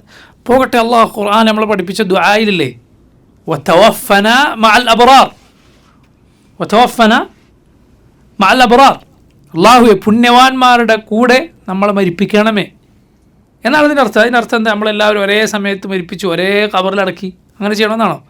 അല്ല, മറിച്ച് അവരുടെ കൂടെ ആക്കണേ എന്നാണ്. ഒരു പുണ്യവാന്മാരുടെ കൂട്ടത്തിലായിരിക്കേ നീ എന്നെ മരിപ്പിക്കണേ എന്നേ അതിന് അർത്ഥമുള്ളൂ. അപ്പോൾ നോക്കൂ, അതുകൊണ്ട് അള്ളാഹു സുബ്ഹാനഹു വ തആല അവൻ ആളുകളോടൊപ്പമുണ്ട്, അവരെവിടെയായിരുന്നാലും. അള്ളാഹു മുഅ്മിനീങ്ങളുടെ കൂടെയുണ്ട് എന്നിങ്ങനെ നമ്മൾ അർത്ഥം പറയുമ്പോൾ നമ്മൾ പറയുന്നു അള്ളാഹു ആകാശങ്ങൾക്ക് മേലെയാണ്, എന്നാൽ അവൻ സകല പടപ്പുകളോടൊപ്പമുണ്ട്, അവരറിഞ്ഞുകൊണ്ട് അവരെ നിരീക്ഷിച്ചുകൊണ്ട് എന്ന് പറയുമ്പോൾ നമ്മളതിനെ വ്യാഖ്യാനിച്ചിട്ടില്ല. മറിച്ച് മായയുടെ അർത്ഥം എന്താണോ അതേ നമ്മൾ പറഞ്ഞിട്ടുള്ളൂ. ഇതന്നെയുള്ള ബാക്കി സിഫത്തുകളുടെ കാര്യത്തിൽ നമ്മൾ ചെയ്തിട്ടുള്ളത്. അപ്പോൾ പിഴച്ച കക്ഷി നിങ്ങൾ മായ വരുമ്പോൾ മാത്രം വ്യാഖ്യാനിക്കും, ബാക്കിയുള്ളടുത്ത് നിങ്ങൾ പറയും അതിൻ്റെ നേർക്കേർ അർത്ഥം പറയണം, വ്യാഖ്യാനിക്കാൻ പാടില്ല എന്ന ആരോപണം തെറ്റാണ്, ദുരാരോപണമാണ്. മായയുടെ അർത്ഥം എന്താണ് അതേ നമ്മൾ പറഞ്ഞിട്ടുള്ളൂ. ഖൗമിന് മായയുടെ അർത്ഥം മനസ്സിലായിട്ടില്ല, അല്ലെങ്കിൽ മനസ്സിലായിട്ടും അത് നമുക്കെതിരിൽ അഹ്ലുസുന്നത്തിനെതിരിൽ ദുരാരോപണമായി പറയുന്നു എന്ന് മാത്രം. നോക്കൂ, അള്ളാഹു മുഅ്മിനുകളോടൊപ്പമുണ്ട് എന്ന് പറയുമ്പോൾ മുഅ്മിനീങ്ങളോടൊപ്പം അവരെ നിരീക്ഷിച്ചുകൊണ്ട് കണ്ടുകൊണ്ടുണ്ട് എന്നതിനോടൊപ്പം അവരെ സഹായിച്ചുകൊണ്ട് പിന്തുണച്ചുകൊണ്ട് റബ്ബ് അവരുടെ കൂടെ ഉണ്ട് എന്ന് നമ്മൾ അർത്ഥം പറഞ്ഞാൽ നമ്മൾ ആ മായ എന്ന പദത്തിന് വ്യാഖ്യാനങ്ങൾ നൽകിയിട്ടില്ല. അതിൻ്റെ നേർക്ക് നേരെയുള്ള അർത്ഥമേ നമ്മൾ പറഞ്ഞിട്ടുള്ളൂ. കാരണം അറബികളുടെ സംസാര ഭാഷയിലാണ് അള്ളാഹു ഖുർആൻ അവതരിപ്പിച്ചത്. അറബികൾ മ എന്ന് പറയുമ്പോൾ ഈ അർത്ഥത്തിൽ പ്രയോഗിച്ചിട്ടുണ്ട്. ഇനി കൂടെ ഇടകലർന്ന് കൈ പിടിച്ച് വന്നാൽ അതിനും അറബികൾ എന്ത് പറയാറുണ്ട്? മ എന്ന് പറയാറുണ്ട്. അതിൽ സംശയമൊന്നുമില്ല എന്ന് പറയാറുണ്ട്. സംശയം രണ്ടും എവിടെയാണ് മനസ്സിലാവുക? സന്ദർഭത്തിൽ നിന്നാണ് മനസ്സിലാവുക. അള്ളാഹു സുബ്ഹാനഹു വ തആല ഖുർആനിൽ അവൻ 7 ആകാശങ്ങൾക്ക് മേലാണെന്ന് പറഞ്ഞിരിക്കുന്നു. അതുപോലെ സകല പടപ്പുകളുടെയും ഫിത്രത്തിൽ ശുദ്ധ പ്രകൃതിയിലുള്ള കാര്യമാണ്. സൃഷ്ടാവായ റബ്ബ് സൃഷ്ടികളിൽ നിന്ന് വേറിട്ട് മുകളിലാണ്. അതും ആ കാര്യങ്ങൾ പറഞ്ഞ ഖുർആനിൽ അള്ളാഹുവിൻ്റെ മഅയ്യത്ത് എന്ന സിഫത്ത് പറഞ്ഞിട്ടുണ്ടെങ്കിൽ അവിടെ നമ്മൾ ആദ്യം പറഞ്ഞ അർത്ഥമേ വരികയുള്ളൂ. അത് അറബി ഭാഷയുടെ നേർക്കുനേരെയുള്ള പാഠം തന്നെയാണ്. നമ്മളതിൽ യാതൊരു നിലക്കും വ്യാഖ്യാനങ്ങൾ പറഞ്ഞിട്ടില്ല. അപ്പോൾ വളരെ വ്യക്തമാണ് കാര്യം, മനസ്സിലായില്ലേ? അതേസമയം അള്ളാഹു അവൻ്റെ ദാത്തിനാൽ അഥവാ അള്ളാഹു തന്നെ പടപ്പുകളിൽ അവതരിച്ചിരിക്കുന്നു, കൂടിക്കലർന്നിരിക്കുന്നു എന്ന് മഅക്ക് ആരെങ്കിലും അർത്ഥം പറഞ്ഞാൽ അത് അങ്ങേയറ്റം പിഴച്ചവാദമാണ്. അത് തീർത്തും തെറ്റാണ്. ഇങ്ങനെ പറഞ്ഞ് പിഴച്ച കക്ഷികളുണ്ട്. നേരത്തെ പറഞ്ഞ വിഭാഗങ്ങൾ, സൂഫികൾ, അതുപോലെ മുഅ്തസിലത്തിൽ ഒരു വിഭാഗം, അതുപോലെ സാലിമിയ എന്ന പേരിൽ അറിയപ്പെട്ട പണ്ട് കാലത്തുണ്ടായിരുന്ന ഒരു പിഴച്ച വിഭാഗം, അവരും ഇത് പറഞ്ഞിരുന്നു. അവർ പറഞ്ഞു അള്ളാഹു അർശിന് മുകളിലാണ്, അതുപോലെ അവൻ സൃഷ്ടികളുടെ കൂടെ അവർക്കിടയിൽ അവരുമായി ഇടകലർന്നിട്ടുമുണ്ട് എന്ന് പറഞ്ഞു. ഇത് തീർത്തും തെറ്റായ അങ്ങേയറ്റം പിഴച്ചവാദമാണ്. അഹ്ലുസുന്നത്ത് വിശ്വസിക്കുന്നത് എന്താണ്? അള്ളാഹു 7 ആകാശങ്ങൾക്ക് മുകളിലാണ്, എന്നാൽ അവൻ സകല സൃഷ്ടികൾക്കും ഒപ്പമുണ്ട്. എങ്ങനെ? ദാത്ത് കൊണ്ടല്ല, അവൻ മുകളിലാണ്, അവൻ്റെ ദാത്ത് മുകളിലാണ്, അവൻ്റെ അസ്തിത്വം മുകളിലാണ്. മറിച്ച് അവരെ അറിഞ്ഞുകൊണ്ട്, അവരെ നിരീക്ഷിച്ചുകൊണ്ട്, അവരെ വലയം ചെയ്തുകൊണ്ട് അള്ളാഹു അവരുടെ കൂടെയുണ്ട്. മുഅ്മിനീങ്ങളുടെ കൂടെ ഇതിനോടൊപ്പം പ്രത്യേകമായി അവരെ സഹായിച്ചുകൊണ്ട്, അവരെ പിന്തുണച്ചുകൊണ്ട്, അവരെ സംരക്ഷിച്ചുകൊണ്ട് അള്ളാഹു റബ്ബുൽ ആലമീൻ കൂടെയുണ്ട്. ഇതാണ് അഹ്ലുസുന്നത്തിൻ്റെ വിശ്വാസം. ഈ ആയത്തുകളും തെളിവുകളുമാണ് ശൈഖുൽ ഇസ്ലാം റഹിമഹുല്ലാ ഇവിടെ ഉദ്ധരിച്ചിട്ടുള്ളത്. ഇനി നിങ്ങൾ നോക്കൂ, ഇവിടെ വന്നിട്ടുള്ള ആയത്തുകൾ ഓരോന്നോരോന്നായി ശ്രദ്ധിക്കുക. ആദ്യത്തെ ആയത്ത് നമ്മൾ പറഞ്ഞതുപോലെ സൂറത്തു അൽ ഹദീദിലെ ആയത്താണ്.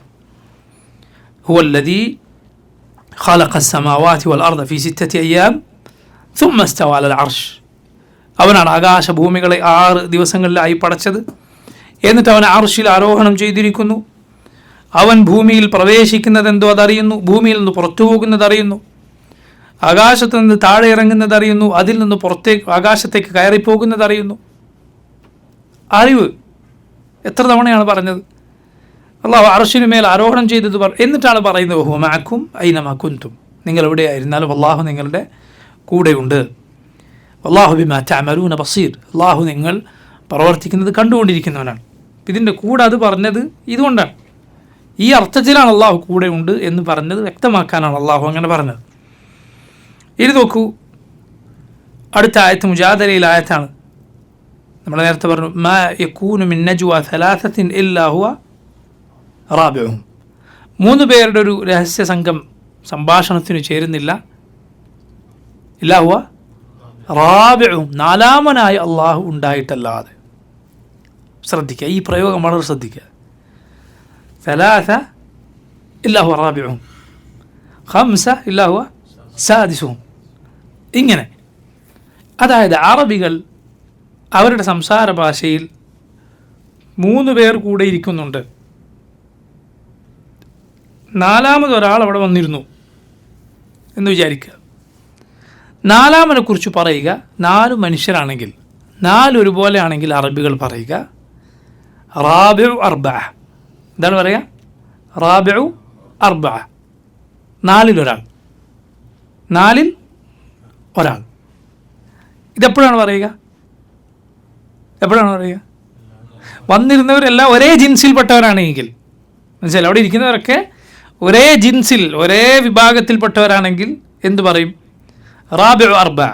5 പേരുണ്ട്, അപ്പോൾ 5ാമനെ കുറിച്ച് എന്ത് പറയും? ഖാമിസു ഖംസ, സാദിസു സിത്ത, സാബിഉ സബഅ, ഇങ്ങനെ പറയുള്ളൂ. മനസ്സിലായില്ലേ? റബ്ബ് സുബ്ഹാനഹു വ തആല അവനെ കുറിച്ച് പറഞ്ഞത് എന്താണ് ഈ ആയത്തിൽ?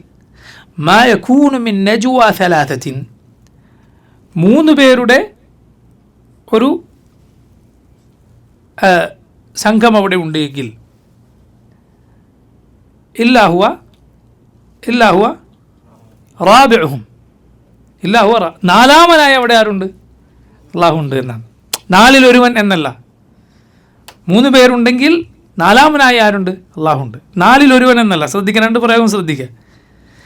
ഇത് എപ്പോഴാണ് പ്രയോഗം? കാരണം ഇത് ജിൻസ് ഒന്നല്ല, മനുഷ്യർ വേറെ, സൃഷ്ടാവായ റബ്ബ് വേറെയാണ്. നിങ്ങൾ നോക്കൂ, നേരത്തെ നമ്മൾ പറഞ്ഞ ഈ ഇവിടെ തന്നെ ഷെയ്ഖുൽ ഇസ്ലാം പിന്നെ ഉദ്ധരിച്ച ആയത്തിൽ വളരെ വളരെ ശ്രദ്ധിക്കുക. റസൂലുള്ളാഹി സ്വല്ലല്ലാഹു അലൈഹി വസല്ലം അബൂബക്കർ സിദ്ദീഖിനോട് പറഞ്ഞ എന്താണ്? നബി സല്ലല്ലാഹു അലൈഹി വസല്ലം ആ ഗുഹയിൽ ഉണ്ടായതിനെ കുറിച്ച് അള്ളാഹു ഖുർആനിൽ പറഞ്ഞത് കാണാം. എന്ത്? ഇദ് ഹുമ ഫിൽ ഗാരി ഇല്ലാ തൻസുറൂഹു ഫഖദ് നസറഹു അല്ലാഹു. ഇദ് ഹുമ ഫിൽ ഗാരി, ആ സംഭവം വന്ന ഹദീസിൽ നബി സല്ലല്ലാഹു അലൈഹി വസല്ലം പറഞ്ഞത് കാണാം. ഹദീസിൽ വന്നത് കാണാം. എന്ത്? മാ ظنك യാ അബൂബക്കർ, ഓ അബൂബക്കർ, താങ്കൾ എന്ത് വിചാരിച്ചിരിക്കുന്നു? ബിസ്നൈനി, 2 പേരെ കുറിച്ച്. അല്ലാഹു സാലിസുഹുമ, 3ാമനായി ആരുണ്ട്? അള്ളാഹുണ്ട്. അതുപോലെ ആ ആയത്തിൽ അള്ളാഹു നബിയെയും അബൂബക്കറിനെയും കുറിച്ച് പറഞ്ഞത് കാണാം. സാനി യസ്നൈൻ. കാരണം അത് ആരെക്കുറിച്ചാണ്? നബിയെക്കുറിച്ചും അബൂബക്കർ സിദ്ദീഖിനെ കുറിച്ചും. സാനി യസ്നൈൻ, 2ൽ ഒരാൾ. എന്നാൽ അള്ളാഹുവിനെ കുറിച്ച് പറഞ്ഞതോ 2 പേർ, 3ാമനായി ആരുണ്ട്? അള്ളാഹുണ്ട്. മനസ്സിലായി? ഈ പ്രയോഗം വളരെ ശ്രദ്ധിക്കുക. ഇതുകൊണ്ടാണ് സുബ്ഹാനല്ലാഹ് അള്ളാഹു ഖുർആനിൽ എന്ത് പറഞ്ഞത്? ലഖദ് കഫറല്ലദീന ഖാലു, ഇത് പറഞ്ഞവർ അവിശ്വസിച്ചിരിക്കുന്നു, കുഫറിലകപ്പെട്ടിരിക്കുന്നു. എന്ത് പറഞ്ഞു? ഇന്നല്ലാഹ സാലിസു സലാസ, അള്ളാഹു 3ൽ ഒരുവനാണ് അള്ളാഹു എന്ന് പറഞ്ഞവർ പറഞ്ഞത് എന്താണ്? കുഫറാണ്. അള്ളാഹു 3ൽ ഒരുവനാണ്. അള്ളാഹു പറഞ്ഞ എന്താണ്? മാ യകൂനു മിൻ നജ്വ സലാസത്തിൻ, 3 പേരുണ്ടോ ഇല്ലാ ഹുവ റാബിഉഹും, 4ാമനായി അവിടെ ആരുണ്ട്? അള്ളാഹു. അത് അള്ളാഹു പറഞ്ഞ ഹക്കാണ്. അതേസമയം സാലിസു സലാസ, 3ൽ ഒരുവനെന്ന് അവർ പറഞ്ഞത് കുഫറാണ്. ശ്രദ്ധിക്കുക. കാരണം അറബികൾ ഇത് പറയുക ഒരേ ജിൻസിൽപ്പെട്ടവരെ കുറിച്ചാണ്. 3 പേരുണ്ടോ, 3ാമനെ കുറിച്ച് സാലിസു സലാസ എന്ന് പറയും, ഒരേ ജിൻസിൽപ്പെട്ടവരാണ്. 4 പേരുണ്ടെങ്കിൽ 4ാമനെ കുറിച്ച് റാബിഉ അർബഅ എന്ന് പറയും. അത് റബ്ബിനെ കുറിച്ച് പറയാൻ പാടില്ല. 3ൽ ഒരുവൻ, 4ൽ ഒരുവൻ, അങ്ങനെയല്ല. മറിച്ച് 3 പേരുണ്ടോ 4ാമനായി അള്ളാഹുണ്ട്, 4 പേരുണ്ട് 5ാമനായി അള്ളാഹുണ്ട്. ഒന്ന് ഹക്കായ പ്രയോഗം, മറ്റൊന്ന് കുഫറാണ്. നമുക്ക് എത്ര മനോഹരമാണ് ഖുർആനിലെ പാഠങ്ങൾ. സാനി യസ്നൈൻ, അത് നബി സല്ലല്ലാഹു അലൈഹി വസല്ലം അബൂബക്കറിനെ കുറിച്ച് അള്ളാഹു പറഞ്ഞു, അത് ശരിയാണ്. അതേസമയം സാലിസു സലാസ എന്ന് അള്ളാഹുവിനെ കുറിച്ച് പറഞ്ഞത് കുഫറാണ് എന്ന് റബ്ബ് സുബ്ഹാനഹു വ തആല പറഞ്ഞത് കാണാം. അപ്പോൾ അതാണ് ഈ ആയത്തിൽ പ്രധാനപ്പെട്ട പാഠം. മാ യകൂനു മിൻ നജ്വ സലാസത്തിൻ ഇല്ലാ ഹുവ റാബിഉഹും വലാ ഖംസത്തിൻ ഇല്ലാ ഹുവ സാദിസുഹും വലാ അദ്നാ മിൻ ദാലിക വലാ അക്സറ ഇല്ലാ ഹുവ മഅഹും ഐനമാ കാനൂ ثم ينبئهم بما عملوا يوم القيامة. പിന്നീട് അവർ പ്രവർത്തിച്ചതിനെക്കുറിച്ച് അള്ളാഹു അവർക്ക് വിവരമറിയിക്കും. ഇന്നല്ലാഹ ബികുല്ലി ഷൈഇൻ അലീം. അള്ളാഹു ഏത് കാര്യവും അറിയുന്നവനാണ്. നമുക്ക് നാലാമനായ അള്ളാഹു ഉണ്ട്, അഞ്ചു പേരുടെ സംഭാഷണത്തിൽ ആറാമനായ അള്ളാഹു ഉണ്ട് എന്ന് പറഞ്ഞതിൻ്റെ അവസാനം വീണ്ടും അള്ളാഹുവിൻ്റെ അറിവിനെ കുറിച്ച് പറയുന്നു. ഉദ്ദേശം അറിവാണ്. അറിഞ്ഞുകൊണ്ട് അള്ളാഹുരുടെ കൂടെയുണ്ട്, നിരീക്ഷിച്ചുകൊണ്ട് അള്ളാഹു കൂടെയുണ്ട് എന്നാണ് അർത്ഥം. അടുത്ത ആയത്തിൽ ലാ തഹ്സൻ ഇന്നല്ലാഹ മഅന, താങ്കൾ ദുഃഖിക്കേണ്ടതില്ല, അള്ളാഹു നമ്മുടെ കൂടെയുണ്ട്. നിങ്ങൾ സുബ്ഹാനല്ലാഹ്. ആ സന്ദർഭം ഏതാണ്? നബി സല്ലല്ലാഹു അലൈഹി വസല്ലമയും അബൂബക്കർ അസ്സദീഖും ഹിജറയ്ക്ക് വേണ്ടി പുറപ്പെട്ടു. നബി സല്ലല്ലാഹു അലൈഹി വസല്ലമയും അബൂബക്കർ സിദ്ദീഖും 100 ഒട്ടകങ്ങളെ ഇനാം പ്രഖ്യാപിച്ചിരുന്നു മക്ക മുശ്രിക്കുകൾ. രണ്ടുപേരെയും ജീവനോടെയോ കൊലപ്പെടുത്തിയിട്ടോ കൊണ്ടുവന്നാൽ 100 ഒട്ടകങ്ങൾ.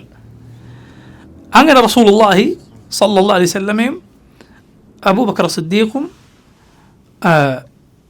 വാഹനവുമായി ഒരാളെ പറഞ്ഞു വെച്ചു, അബ്ദുല്ലാഹ് ഇബ്നു ഉറൈഖീത്ത് എന്നു പേരുള്ള ഒരാളെ വഴികാട്ടിയായി പറഞ്ഞു വെച്ചിരുന്നു. 3 ദിവസത്തിനു ശേഷം വരാനാണ് പറഞ്ഞത്. കാരണം 3 ദിവസം വരെ നബി സല്ലല്ലാഹു അലൈഹി വസല്ലമയും അബൂബക്കർ സിദ്ദീഖും പോയിട്ടില്ല. അങ്ങനെ സൗർ ഗുഹയിൽ റസൂലുള്ളാഹി സ്വല്ലല്ലാഹു അലൈഹി വസല്ലമയും അബൂബക്കർ സിദ്ദീഖും ഒളിച്ചിരിക്കുന്ന സമയത്ത് മുശ്രിക്കുകൾ അന്വേഷിച്ച് വന്നു. മുശ്രിക്കുകളുടെ അവരെ അബൂബക്കർ സിദ്ദീഖും നബിയും ഗുഹയിൽ നിന്ന് കാണുകയാണ്. അബൂബക്കർ സിദ്ദീഖ് പറഞ്ഞു, അവർ കാലിൻ്റെ ഭാഗത്തേക്ക് നോക്കിയാൽ നമ്മൾ കാണും. നബി സല്ലല്ലാഹു അലൈഹി വസല്ലം ആ സമയത്ത് പറഞ്ഞു, എന്ത്? മാ ദന്നുക ബിസ്നൈനി ഇല്ലാഹു സാലിസുഹുമ, താങ്കൾ എന്ത് വിചാരിച്ചിരിക്കുന്നു 2 പേരെക്കുറിച്ച്, മൂന്നാമനായി അവരുടെ കൂടെ അള്ളാഹു ഉണ്ട്. അതേക്കുറിച്ചാണ് അള്ളാഹു ഈ പറഞ്ഞത് ലാ തഹ്സൻ ഇന്നല്ലാഹ മഅന എന്ന് നബി സല്ലല്ലാഹു അലൈഹി വസല്ലം നബിയുടെ സാഹിബിനോട് പറഞ്ഞു. നബിയുടെ സാഹിബ് എന്ന് അള്ളാഹു ഖുർആനിൽ വിശേഷിപ്പിച്ചത് ആരെയാണ്? അബൂബക്കർ സിദ്ദീഖ് റളിയല്ലാഹു അൻഹു. ഇദ് യഖൂലു ലിസാഹിബിഹി, നബി സല്ലല്ലാഹു അലൈഹി വസല്ലം നബിയുടെ സാഹിബിനോട് പറഞ്ഞു. അബൂബക്കർ സിദ്ദീഖ് റസൂലുള്ളാഹി സ്വല്ലല്ലാഹു അലൈഹി വസല്ലമയുടെ സാഹിബാണ്. ഖുർആൻ പ്രകാരം നബിയുടെ ജീവിതത്തിൽ മുഴുവൻ നബിയുടെ സാഹിബാണ്. നുബുവത്തിന് മുമ്പും ശേഷവും. നുബുവത്തിന് മുമ്പും നബിയുടെ കൂട്ടുകാരനായിരുന്നു ആര്? അബൂബക്കർ സിദ്ദീഖ് റളിയല്ലാഹു അൻഹു. നുബുവത്തിന് ശേഷം റസൂലുള്ളാഹി സ്വല്ലല്ലാഹു അലൈഹി വസല്ലമയുടെ കൂടെ അബൂബക്കർ സിദ്ദീഖ് ഉണ്ടായിരുന്നു. ലാ ഇലാഹ ഇല്ലല്ലാഹ്. ഒരിക്കൽ അബൂബക്കർ സിദ്ദീഖും ഉമറും തമ്മിൽ പിണക്കമുണ്ടായി. ആളുകൾ തമ്മിൽ പിണക്കമുണ്ടാവുക എന്നത് സ്വാഭാവികമാണ്. കാരണം അവർ മനുഷ്യരാണ്, മലക്കുകളല്ല. അവർ തമ്മിൽ പിണക്കമുണ്ടായി. അബൂബക്കർ സിദ്ദീഖ് റളിയല്ലാഹു അൻഹു ഉമറിനോട് മാപ്പ് പറഞ്ഞു. ഉമർ അത് സ്വീകരിച്ചില്ല. റസൂലുള്ളാഹി സ്വല്ലല്ലാഹു അലൈഹി വസല്ലം കാണുകയാണ് അബൂബക്കർ സിദ്ദീഖ് വരുന്നത്, പ്രയാസപ്പെട്ടു വരുന്നത്. റസൂലുള്ളാഹി സ്വല്ലല്ലാഹു അലൈഹി വസല്ലം പറഞ്ഞു, നിങ്ങൾ എൻ്റെ കൂട്ടുകാരനെ വെറുതെ വിടുന്നുണ്ടോ? ഞാൻ അള്ളാഹുവിൻ്റെ റസൂലാണെന്ന് പറഞ്ഞ് വന്നു, അള്ളാഹുവിൻ്റെ വഹി ലഭിച്ച് വന്നു. അപ്പോൾ നിങ്ങളെല്ലാവരും പറഞ്ഞു കെദബ്ത, നിങ്ങളെല്ലാവരും എന്നോട് പറഞ്ഞു കെദബ്ത, കളവാണ് പറയുന്നത്. അബൂബക്കർ എന്നോട് പറഞ്ഞു സദഖ്ത, നിങ്ങൾ പറഞ്ഞത് സത്യമാണ്. ഒരാളും വിശ്വസിക്കാത്ത കാലത്ത് അബൂബക്കർ സിദ്ദീഖ് റളിയല്ലാഹു അൻഹു എന്നിൽ വിശ്വസിച്ചു. എൻ്റെ കൂട്ടുകാരനെ വെറുതെ വിടുന്നുണ്ടോ എന്നാണ് ആര് ചോദിക്കുന്നത്? റസൂലുള്ളാഹി സ്വല്ലല്ലാഹു അലൈഹി വസല്ലം ചോദിക്കുന്നത്. ഉമർ റളിയല്ലാഹു അൻഹു ഉടനെ മാപ്പ് പറഞ്ഞു. അബൂബക്കർ സിദ്ദീഖ് പറഞ്ഞു, നബിയെ, യഥാർത്ഥത്തിൽ എനിക്കാണ് അബദ്ധം പറ്റിയത്. പക്ഷേ എന്നിട്ടും റസൂലുള്ളാഹി സ്വല്ലല്ലാഹു അലൈഹി വസല്ലം അബൂബക്കർ സിദ്ദീഖിന് വേണ്ടി സംസാരിച്ചു. അതെന്തുകൊണ്ടാണ്? അത് സാബിഖുൽ അമൽ അത്രയും വലുതായതുകൊണ്ടാണ്. നേരത്തെ അത്രയും വലിയ പ്രവർത്തനങ്ങൾ ചെയ്തു വച്ചിട്ടുള്ള ആളാണ്. നന്മകളുടെ ബഹറിൽ, നന്മകളുടെ മഹാസമുദ്രത്തിൽ തിന്മകൾ ഏശുകയില്ല എന്ന് പറഞ്ഞാൽ ഇത്തരത്തിലുള്ള അബദ്ധങ്ങൾ ഏശുക. ഏതുപോലെ വെള്ളം 2 കൊല്ലത്തുണ്ടായ പിന്നെ അതിൽ നജസ് ബാധിക്കില്ല എന്ന് കേട്ടിട്ടില്ലേ? ബഹറിൽ അതിൽ നജസ് കൊണ്ടുപോയിട്ടാൽ ബഹറിന് എന്ത് സംഭവിക്കും? കടൽവെള്ളത്തിനൊന്നും സംഭവിക്കില്ല. എന്നതുപോലെ നന്മകളുടെ ബഹറാണിത്. സാബിഖുൽ അമൽ, പിന്നീട് സംഭവിച്ചേക്കാവുന്ന മാനുഷികമായ അബദ്ധങ്ങളെ മുഴുവൻ കരിച്ചു കളയാൻ മാത്രമുള്ള നന്മകൾ അവരുടെ ജീവിതത്തിൽ നേരത്തെ കഴിഞ്ഞു പോയിട്ടുണ്ട്. അതാണ് നബി സല്ലല്ലാഹു അലൈഹി വസല്ലം ചോദിക്കുന്നത്. ദേഷ്യം പിടിച്ചതാണ്, നിങ്ങൾ എൻ്റെ കൂട്ടുകാരനെ വിടുന്നുണ്ടോ? ഞാൻ വന്നിട്ട് ഞാൻ അള്ളാഹുവിൻ്റെ റസൂലാണെന്ന് പറഞ്ഞപ്പോൾ നിങ്ങളെല്ലാവരും പറഞ്ഞു കെദബ്ത, അബൂബക്കറിനോട് പറഞ്ഞു സദഖ്ത. സുബ്ഹാനല്ലാഹ്. അപ്പോൾ ഇങ്ങനെ അബൂബക്കർ സിദ്ദീഖ് റളിയല്ലാഹു അൻഹു നബിയുടെ സാഹിബാണ്. റസൂലുള്ളാഹി സ്വല്ലല്ലാഹു അലൈഹി വസല്ലം വഫാത്തായ സന്ദർഭത്തിൽ ആളുകൾ ആകെ അന്താളിച്ചു. കാരണം അവർക്ക് മുമ്പൊരു നബി വന്ന് പരിചയമില്ലാത്ത ആളുകളാണ്. ഉമ്മീകളായ, കിതാബ് നൽകപ്പെടാത്ത സാധുക്കളാണ് അറബികൾ. പണ്ട് കിതാബ് നൽകപ്പെട്ടവരല്ല, പണ്ട് നബിമാരെ കണ്ട് പരിചയിച്ചവരല്ല. മുഹമ്മദ് സല്ലല്ലാഹു അലൈഹി വസല്ലം വഫാത്തായപ്പോൾ അവർക്കാകെ ബേജാറായി. എന്താണ് ഈ സംഭവിച്ചതെന്ന് മനസ്സിലായില്ല. അബൂബക്കർ സിദ്ദീഖ് റളിയല്ലാഹു അൻഹു നബി വഫാത്തായ ദിവസം നേരത്തെ നബിക്ക് കുറച്ചൊരു ആശ്വാസമുള്ളതുപോലെ തോന്നിയിരുന്നു. അതുകൊണ്ട് അബൂബക്കർ സിദ്ദീഖ് റളിയല്ലാഹു അൻഹു, അബൂബക്കർ നേരത്തെ വിവാഹം ചെയ്ത മദീനയിലെ മറ്റൊരിടത്തുള്ള തൻ്റെ കുടുംബത്തിൻ്റെ അരികിലേക്ക്, ഭാര്യയുടെ അടുത്തേക്ക് പോയി തിരിച്ചു വന്നു. തിരിച്ചു വരുമ്പോൾ റസൂലുള്ളാഹി സ്വല്ലല്ലാഹു അലൈഹി വസല്ലം വഫാത്തായിരുന്നു. ആളുകളെല്ലാം വന്നിട്ട് അബൂബക്കർ വന്ന ഉടനെ അബൂബക്കർ സിദ്ദീഖ് റളിയല്ലാഹു അൻഹുവിൻ്റെ ചുറ്റും കൂടി. എന്നിട്ട് ജനങ്ങൾ അബൂബക്കർ സിദ്ദീഖിനോട് ചോദിച്ചത് ഹദീസുകൾ നമുക്ക് കാണാം. യാ സാഹിബ റസൂലില്ലാഹ്, എന്താ അവർ വിളിക്കുന്നത്? യാ സാഹിബ റസൂലില്ലാഹ്, അള്ളാഹുവിൻ്റെ റസൂലിൻ്റെ കൂട്ടുകാരാ. അഖുബിദ റസൂലുള്ളാഹ്, റസൂലുള്ളാഹി സ്വല്ലല്ലാഹു അലൈഹി വസല്ലം മരണപ്പെട്ടോ? അബൂബക്കർ സിദ്ദീഖ് പറഞ്ഞു നഅം. അവർ വീണ്ടും ചോദിക്കാൻ, യാ സാഹിബ റസൂലില്ലാഹ്, അള്ളാഹുവിൻ്റെ റസൂലിൻ്റെ സാഹിബെ, നബിയെ ഖബറടക്കണോ? അവർക്കറിയില്ലത് നബിയാണ് മരണപ്പെട്ടത് സല്ലല്ലാഹു അലൈഹി വസല്ലം. അവർക്കറിയില്ല എന്ത് ചെയ്യണമെന്ന്. അബൂബക്കർ സിദ്ദീഖ് റളിയല്ലാഹു അൻഹു പറഞ്ഞു നഅം, അതെ. അവരുടെ ചോദ്യങ്ങൾ ഹദീസിൽ ആവർത്തിച്ച് അവർ ചോദിക്കുന്നതാണ് എന്ത്? യാ സാഹിബ റസൂലില്ലാഹ്. അപ്പം നോക്കൂ, സഹാബത്തിന് മുഴുവൻ അബൂബക്കർ സിദ്ദീഖിനെ കുറിച്ച് അറിയാവുന്ന വിശേഷണം എന്താണ്? സാഹിബ്. ഇങ്ങനെയുള്ള നബിയുടെ കൂട്ടുകാരനെ ഒരു ഖൗമ് ചീത്ത വിളിക്കുന്നുണ്ട് എങ്കിൽ അബൂബക്കർ എന്ന് പേരുള്ള ആളുകളോട്, ഉമർ എന്ന് പേരുള്ള ആളുകളോട് റാഫിദികൾക്ക് ഷിയകൾക്ക് വിരോധമാണ് എന്നാണ് ഷെയ്ഖുൽ ഇസ്ലാം ഇബ്നു തൈമിയ്യ റഹിമഹുല്ലാഹ്. അദ്ദേഹം റാഫിദികൾക്ക് അദ്ദേഹം എഴുതിയ മനോഹരമായ മറുപടിയാണ് മിൻഹാജു സുന്ന എന്ന റാഫിദികളുടെ വാദങ്ങൾ തകർത്തെറിഞ്ഞ കിതാബാണ് ഷെയ്ഖുൽ ഇസ്ലാമിൻ്റെ മിൻഹാജു സുന്ന. അദ്ദേഹം അതിൽ പറയുന്നതാണ് ഖൗമിൻ്റെ ബുദ്ധിയില്ലായ്മ. കാരണം ലോകത്തുള്ള ജനവിഭാഗങ്ങളിൽ തീരെ ബുദ്ധിയില്ലാത്തൊരു ഖൗമാണത്. അവരുടെ ബുദ്ധിയില്ലായ്മ ഇതിൽ പോലും കാണാം. എന്തിൽ നോക്കൂ നിങ്ങൾ, അബൂബക്കറിനെയും ഉമറിനെയും അവർ വെറുക്കുന്നു, ആ പേരുള്ളവരെയും വെറുക്കുന്നു. ഷെയ്ഖുൽ ഇസ്ലാം പറഞ്ഞു, നിങ്ങൾ ഒരു ബുദ്ധി കൊണ്ട് ആലോചിച്ച് നോക്കി, ഇപ്പോൾ മോശക്കാരായിരുന്ന ആളുകളുടെ പേര് പിൽക്കാലക്കാരായ ആൾക്കെങ്കിലും ഉണ്ടായാലും അവർ മോശക്കാരാണോ അല്ലേ എന്ന വിഷയം അവിടെ മാറ്റി നിർത്തിയാൽ പോലും പണ്ട് മോശക്കാരായിരുന്ന ആളുകളുടെ പേര് പിൽക്കാലക്കാർക്ക് ആർക്കെങ്കിലും ഉണ്ടെങ്കിൽ അവരോട് അതിൻ്റെ പേരിൽ ദേഷ്യം പിടിക്കുന്നതിൽ എന്താ അർത്ഥമാണുള്ളത്? എന്നിട്ട് ഷെയ്ഖുൽ ഇസ്ലാം റഹിമഹുല്ലാഹ് അദ്ദേഹം പറഞ്ഞു, അബൂജഹലിൻ്റെ പേര്, അബൂജഹലിൻ്റെ യഥാർത്ഥത്തിൽ പേരല്ലല്ലോ അത്, അബൂജഹൽ വിശേഷണമാണ്, ഹിഷാം, ആ പേരുള്ള സഹാബിമാരുണ്ടായിരുന്നു. ഇസ്ലാമിൻ്റെ കൊടിയ ശത്രുക്കളായ ആളുകളുടെ പേരുള്ള സഹാബിമാരുണ്ടായിരുന്നു. അതുകൊണ്ട് ആ പേരുള്ളവരോട് സഹാബത്ത് വെറുപ്പാണിച്ചോ? ഇല്ലല്ലോ. അതിൽ നിങ്ങൾ ചിന്തിച്ച് നോക്കുക. അങ്ങനെയുള്ള പണ്ടേതെങ്കിലും ഒരു മോശക്കാരനായ ഒരാൾ കടന്നു പോയിട്ടുണ്ട് എന്ന് നിലക്ക് ആ പേരുള്ളവരോടൊക്കെ വിരോധം വെക്കുക എന്നത് തന്നെ ബുദ്ധിമോശമാണ്. ഷെയ്ഖുൽ ഇസ്ലാം പറഞ്ഞ മനോഹരമായ ഒരു കാര്യമാണ്. ഈ ഖൗമിൻ്റെ ബുദ്ധിയില്ലായ്മ അതിൽ പോലും കാണാം. എത്ര മോശം ഒരാളാണ് എങ്കിൽ കൂടി ആ പേരുള്ള ഒരാളോട് വെറുപ്പ് വന്നേണ്ട ആവശ്യം എന്താണ്? ഇബ്ലീസെന്നോ അല്ലെങ്കിൽ ഫിറഔനെന്നോ ആർക്കെങ്കിലും പേരുണ്ട് എങ്കിൽ നോക്കാം. കാരണം അത് ആ പേരിൽ മറ്റുള്ള ആളുകൾ ഉണ്ടായിരുന്നില്ല, അറിയപ്പെട്ടിട്ടില്ല. ഫിറഔൻ ഒരാളുടെ പേരിട്ടെ നമുക്ക് ആ പേരിട്ട ആളോട് ആ പേര് കേൾക്കുമ്പോൾ ഒരു പ്രയാസം തോന്നും. ചിലപ്പോൾ ഏതെങ്കിലും ഒരു മതനിഷേധിയായ ഉപ്പായ കിട്ടുകയാണെങ്കിൽ അയാൾ അതിന് ഉത്തരവാദിയുമല്ല. അയാളെ പേര് മോശം പേരുണ്ടെങ്കിൽ മാറ്റേണ്ടതാണ്. പക്ഷെ ശരി, എങ്കിൽ പോലും ഒരാളോട് ആ പേരിൻ്റെ പേരിൽ വിരോധം കാണിക്കുക എത്ര വലിയ ബുദ്ധിമോശമാണ്. ലാ ഇലാഹ ഇല്ലല്ലാഹ്. ഈ ഖൗമിന് അബൂബക്കറിനോടും ഉമറിനോടുള്ള വിരോധം മൂത്ത് എവിടെ എത്തി? ആ പേരുള്ളവരോട് വിരോധമാണ്. ആ പേരുള്ളവരെ ദ്രോഹിക്കും, ആ പേരുള്ളവരോട് മോശമായി പെരുമാറും. നമ്മുടെ ഒരു സഹോദരൻ അബൂബക്കർ എന്ന പേരുള്ള ബഹ്റൈനിലുള്ള ഒരു സഹോദരനെ ഒരു ഷിയയുടെ കൂട്ടത്തിലൊരു പെണ്ണ്, ഒരു സ്ത്രീ കണ്ടപ്പോൾ പറയണത്ര, അള്ളാഹ് എനിക്ക് ഹിദായത്ത് തരട്ടെ എന്നൊക്കെ. അബൂബക്കർ എന്ന പേര് കേട്ടതുകൊണ്ട് മാത്രം യാ സുബ്ഹാൻ, മുഹമ്മദുൻ സല്ലല്ലാഹു അലൈഹി വസല്ലമയുടെ ഏറ്റവും പ്രിയപ്പെട്ട സഹാബിയോട് ഈ വിരോധം വെച്ച് വളർത്തണമെങ്കിൽ എന്തായിരിക്കും ഖൗമിൻ്റെ അവസ്ഥ? മുശ്രിക്കുകൾക്ക് പോലും അറിയായിരുന്നു, സഹാബത്തിന് മാത്രമല്ല മുശ്രിക്കുകൾക്ക് പോലും അറിയാമായിരുന്നു, ഇസ്ലാമിൽ മുഹമ്മദുൻ സല്ലല്ലാഹു അലൈഹി വസല്ലം കഴിഞ്ഞാൽ അടുത്ത സ്ഥാനത്തുള്ളവർ അബൂബക്കർ ഉമറുമായിരുന്നു എന്ന് മുശ്രിക്കുകൾക്ക് അറിയാമായിരുന്നു. അതുകൊണ്ടാണ് ഉഹദിൽ മുസ്ലിമീങ്ങൾക്കുണ്ടായ പരാജയത്തിനു ശേഷം അബൂ സുഫിയാൻ എന്ന ശത്രുപക്ഷത്തായിരുന്ന മുശ്രിക്കായിരുന്ന അബൂ സുഫിയാൻ വെല്ലുവിളിക്കുകയാണ് മുസ്ലിമീങ്ങളെ.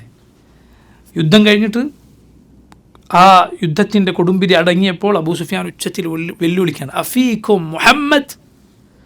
ഇപ്പോൾ മുഹമ്മദ് സല്ലല്ലാഹു അലൈഹി വസല്ലമയും അബൂബക്കറും ഉമർ ഒരു സ്ഥലത്ത് ഇങ്ങനെ പതുങ്ങിയിരിക്കുകയാണ്. നബി സല്ലല്ലാഹു അലൈഹി വസല്ലം അവരോട് പറഞ്ഞു, മറുപടി പറയും, ഒന്നും മിണ്ടരുത്. അബൂ സുഫിയാൻ അടുത്ത ചോദ്യം, അഫീക്കും ഇബ്നു അബി ഖുഹാഫ, നിങ്ങൾ ഇബ്നു അബി ഖുഹാഫ ഉണ്ടോ? ആരെ ഇബ്നു അബി ഖുഹാഫ? അബൂബക്കർ സിദ്ദീഖ്. റസൂലുള്ളാഹി സ്വല്ലല്ലാഹു അലൈഹി വസല്ലം പറഞ്ഞു, മിണ്ടരുത്, മറുപടി പറയരുത്.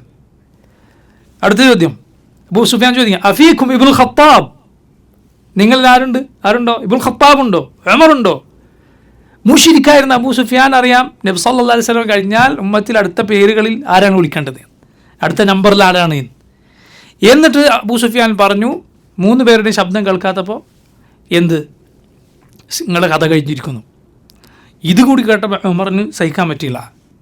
ഉമർ പ്രതികരിച്ചു. ഉമർ പറഞ്ഞു, അള്ളാഹുവിൻ്റെ ശത്രു അല്ല, നിനക്ക് മോശമായത് ഇവിടെ ബാക്കിയുണ്ട്, നമ്മൾ തീർന്നിട്ടില്ല എന്ന് ഉമർ ഖത്താബ് റളിയല്ലാഹു അൻഹു പ്രതികരിച്ചു എന്നാണ്. അപ്പോൾ നോക്ക്, 3 പേരുടെ പേര് ചോദിച്ചു, അവരില്ലാന്നുണ്ടപ്പോൾ ഇസ്ലാം അവസാനിച്ചു എന്നാണ് അന്ന് ഇസ്ലാമിൻ്റെ ശത്രുവായിരുന്ന അബൂ സുഫിയാൻ പറഞ്ഞത്. അപ്പോൾ മുശ്രിക്കുകൾക്കറിയാം ആര് ഇസ്ലാമിൽ ആദ്യത്തെ നമ്പറുകളിൽ ആരാണെന്ന്. അത് ആർക്കറിയില്ല?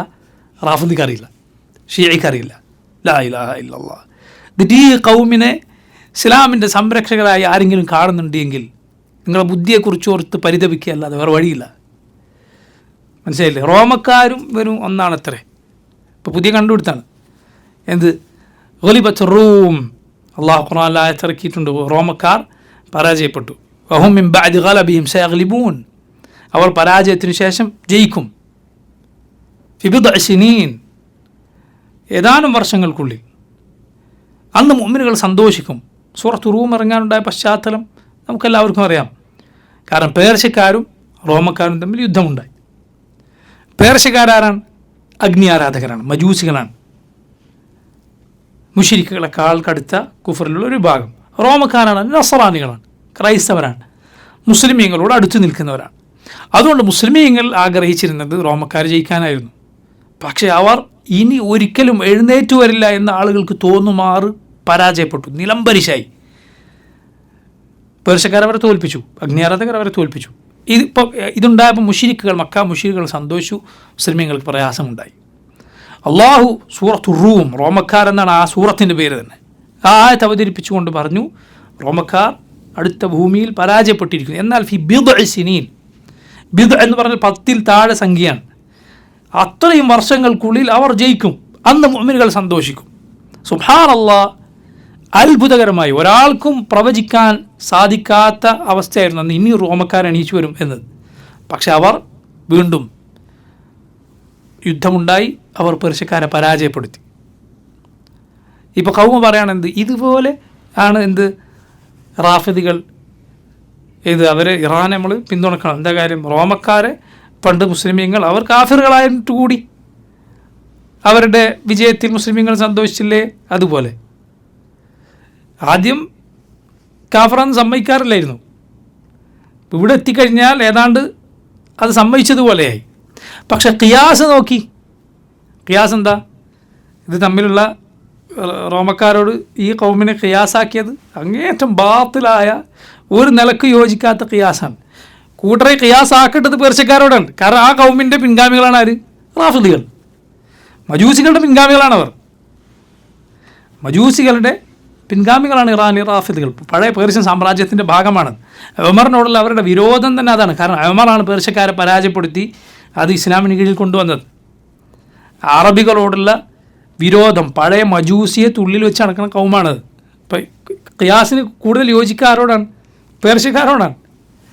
നമ്മളൊരിക്കലും പറഞ്ഞിട്ടില്ല യഹൂദികളോ ഇസ്രായേലോ റോമക്കാരെ പോലെയാണ്, നമ്മൾ പറഞ്ഞിട്ടില്ല. അങ്ങനെ പറയണമെന്ന് യാതൊരു നിർബന്ധവുമില്ല. ഏതെങ്കിലും ഒരു കൗമിനെ പിന്തുണച്ചേ പറ്റൂ എന്നത് യാതൊരു നിർബന്ധവുമില്ല. രണ്ടും കൊടിയ കുഫറിൻ്റെ വക്താക്കൾ, രണ്ടും ഇസ്ലാമിൻ്റെ ശത്രുക്കൾ. ഒന്ന് നബിമാരെ ചീത്ത വിളിക്കുന്ന, നബിമാരെ കൊന്നുകളഞ്ഞവരാണെങ്കിൽ, ഒന്ന് ഈ ഉമ്മത്തിൽ ഏറ്റവും ശ്രേഷ്ഠരായ സഹാബത്തിനെ ചീത്ത വിളിക്കുന്ന, നമ്മുടെ ഉമ്മയെ വ്യഭിചാരം ആരോപിക്കുന്ന വിഭാഗം. ആയിഷ റളിയല്ലാഹു അൻഹയെ ആരെങ്കിലും വ്യഭിചാരം ആരോപിച്ചാൽ അവൻ ഇസ്ലാമിൽ നിന്ന് പുറത്താണ്. ഒരു സംസാരം പിന്നെ അതിലില്ല. ആയിഷ റളിയല്ലാഹു അൻഹയെ വ്യഭിചാരം ആരോപിച്ചവൻ ഇസ്ലാമിൽ നിന്ന് പുറത്താണ്. കാരണം അവൻ ഖുർആനെയാണ് നിഷേധിക്കുന്നത്. അള്ളാഹു ഖുർആനിൽ നമ്മുടെ ഉമ്മയുടെ വിശുദ്ധി അള്ളാഹു പ്രഖ്യാപിച്ചതാണ്. എന്നിട്ട് ആ ആരോപണം നമ്മുടെ ഉമ്മയെക്കുറിച്ച് പറഞ്ഞാൽ അവൻ ഇസ്ലാമിൽ നിന്ന് പുറത്താണ്, ഒരു സംശയവുമില്ല. മുഹമ്മദ് സല്ലല്ലാഹു അലൈഹി വസല്ലമയുടെ ഫിറാശിനെയാണ് മോശം ആരോപിക്കുന്നത്. നിങ്ങളറിയുമോ, അള്ളാഹുവിൻ്റെ നബിമാരിൽ ഭാര്യമാർ കുഫാറുകളായിരുന്ന കാഫിറുകളായിരുന്ന നബിമാരുണ്ടായിട്ടുണ്ട്. ദറബല്ലാഹു മസലൻ ലില്ലദീന കഫറു ഇംറഅത നൂഹിൻ വഇംറഅത ലൂത്ത്. കാഫിറുകൾക്ക് ഉദാഹരണമായി അള്ളാഹു നൂഹ് നബിയുടെ ഭാര്യയും ലൂത്ത് നബിയുടെ ഭാര്യയും പറയുന്നു. അള്ളാഹു പറയുന്നു, കാനത തഹ്ത അബ്ദൈൻ മിൻ ഇബാദിന സാലിഹീൻ. അവർ നമ്മുടെ സാലിഹുകളായ 2 അടിമകൾക്ക് കീഴിലായിരുന്നു. ഫഖാനതഹുമാ, അവർ 2 പേരും അവരുടെ ഭർത്താക്കന്മാരായ നബിമാരെ വഞ്ചിച്ചു. നോക്കുക വാക്ക് ഖാനതഹുമാ, ഖിയാന എന്ന് പറയുക വഞ്ചന എന്നാണ് അർത്ഥം. ഭാര്യ ഭർത്താവിനോട് ഖിയാനത്ത് കാണിച്ചു, വഞ്ചന കാണിച്ചു എന്ന് പറയുമ്പോൾ ചിലരുടെയെങ്കിലും മനസ്സിൽ വന്നേക്കും എന്ത്, അത് ഏത് വഞ്ചനയായിരിക്കും? ഭർത്താവല്ലാത്തവരുമായി എന്തെങ്കിലും ഒരു അവിഹിത ബന്ധം ഉണ്ടായി എന്ന വഞ്ചനയായിരിക്കും എന്ന് ചിലർക്കെങ്കിലും മനസ്സിൽ വന്നേക്കാം. നിങ്ങൾ നോക്കൂ, തഫ്സീറൊക്കെ എടുത്ത് നോക്കി, മുഴുവൻ തഫ്സീർ എടുത്ത് നോക്കി, ആയത്തിൻ്റെ തഫ്സീറിൽ മുൻഗാമികൾ പറഞ്ഞത് കാണാം. ആ വഞ്ചന വിശ്വാസത്തിലുള്ള വഞ്ചനയാണ്. ഏത്? കുഫർ സ്വീകരിച്ചു, ഇസ്ലാം സ്വീകരിച്ചില്ല. അതല്ലാതെ മോശം ബന്ധത്തിൽ അവർ ഏർപ്പെട്ടു എന്നതല്ല. കാരണം ഒരു നബിയുടെയും ഫിറാഷ്, ഒരു നബിയുടെയും ഭാര്യ വ്യഭിചരിക്കുക എന്നത് സംഭവിക്കുകയില്ല. അത് നബിമാർക്ക് യോജിക്കുകയില്ല. അവരുടെ ഫിറാഷ്, അവരുടെ ഇണകൾ, അവർ മോശമായ ബന്ധത്തിൽ അവിഹിതത്തിൽ പോവുക എന്നത് യോജിക്കില്ല. കാഫിറുകളാണവർ, പക്ഷേ അവർ പോലും എന്ത് ചെയ്യില്ല, വ്യഭിചാരത്തിൽ ഏർപ്പെടുകയില്ല. അള്ളാഹുവിൻ്റെ നബിമാരാണ്. അള്ളാഹുവിൻ്റെ നബിമാരുടെ ഫിറാഷിനെ, അള്ളാഹുവിൻ്റെ നബിമാരുടെ ഭാര്യമാരെ അള്ളാഹു അതിൽ നിന്ന് സംരക്ഷിക്കുമെന്ന് കുഫാറുകളായ ഭാര്യമാരെ കുറിച്ച് വരെ ഇസ്ലാം പഠിപ്പിച്ചുവെങ്കിൽ ഈ ഖൗമിൻ്റെ വിശ്വാസങ്ങൾ ചിന്തിച്ചു നോക്കി. ലാ ഇലാഹ ഇല്ലല്ലാഹ്. നമ്മുടെ ഉമ്മയെ മുഹമ്മദ് സല്ലല്ലാഹു അലൈഹി വസല്ലമയോട് അമർ ഇബ്നുൽ ആസ് റളിയല്ലാഹു അൻഹു ചോദിച്ചു, മൻ അഹബ്ബുൻ നാസി ഇലൈക്, നബി അങ്ങേക്ക് ഏറ്റവും പ്രിയപ്പെട്ടത് ആരാണ്? നബി സല്ലല്ലാഹു അലൈഹി വസല്ലമയുടെ മറുപടി ആയിഷ. നബിയുടെ മറുപടി എന്താണ്? ആയിഷ. മിനർ റിജാൽ, പുരുഷന്മാരിൽ നിന്ന് ആരെ എന്ന് ചോദിച്ചപ്പോഴാണ് പറയുന്നത് എന്ത്? അബൂഹ, അവളുടെ ഉപ്പ. അതും ആരിലേക്ക് ചേർത്തിയിട്ടാണ് പറഞ്ഞത്? നമ്മുടെ ഉമ്മ ആയിഷ റളിയല്ലാഹു അൻഹയിലേക്ക് ചേർത്തിയിട്ടാണ് റസൂലുള്ളാഹി സ്വല്ലല്ലാഹു അലൈഹി വസല്ലം പറയുന്നത്. ലാ ഇലാഹ ഇല്ലല്ലാഹ്. നബിക്ക് ഏറ്റവും പ്രിയപ്പെട്ടവരെ, ഈ ഉമ്മത്തിലെ ഏറ്റവും ശ്രേഷ്ഠരെ മോശക്കാരായി ശത്രുക്കളായി കാണുന്ന ഖൗമിൽ ഏത് ഇസ്ലാമാണ് നിങ്ങൾ പ്രതീക്ഷിക്കുന്നത്? അവരിൽ എന്ത് ഖൈറാണ് നിങ്ങൾ പ്രതീക്ഷിക്കുന്നത്? ഒരു ഖൈറും അവരിൽ പ്രതീക്ഷിക്കേണ്ടത് ഈമാൻ മനസ്സിലുള്ള ഒരാൾക്ക് സാധ്യമല്ല. ദീനെക്കുറിച്ച് എന്തെങ്കിലും അലിഫുബാ അറിയുന്ന ഒരാൾക്ക് സാധ്യമല്ല. നഊദു ബില്ലാഹ്. അള്ളാഹു നമ്മെ കാത്ത് രക്ഷിക്കുമാറാകട്ടെ. ഇൻഷാ അല്ലാഹ് ബാക്കി നമുക്ക് വരുന്ന ദർസിൽ വിശദീകരിക്കാം. വല്ലാഹു തആല അലം. സല്ലല്ലാഹു വസല്ലം അലാ നബീന മുഹമ്മദ് വആലിഹി വസഹ്ബിഹി അജ്മഈൻ. സുബ്ഹാനക അല്ലാഹുമ്മ വബിഹംദിക അഷ്ഹദു അൻ ലാ ഇലാഹ ഇല്ല അൻത അസ്തഗ്ഫിറുക വഅതൂബു ഇലൈക്.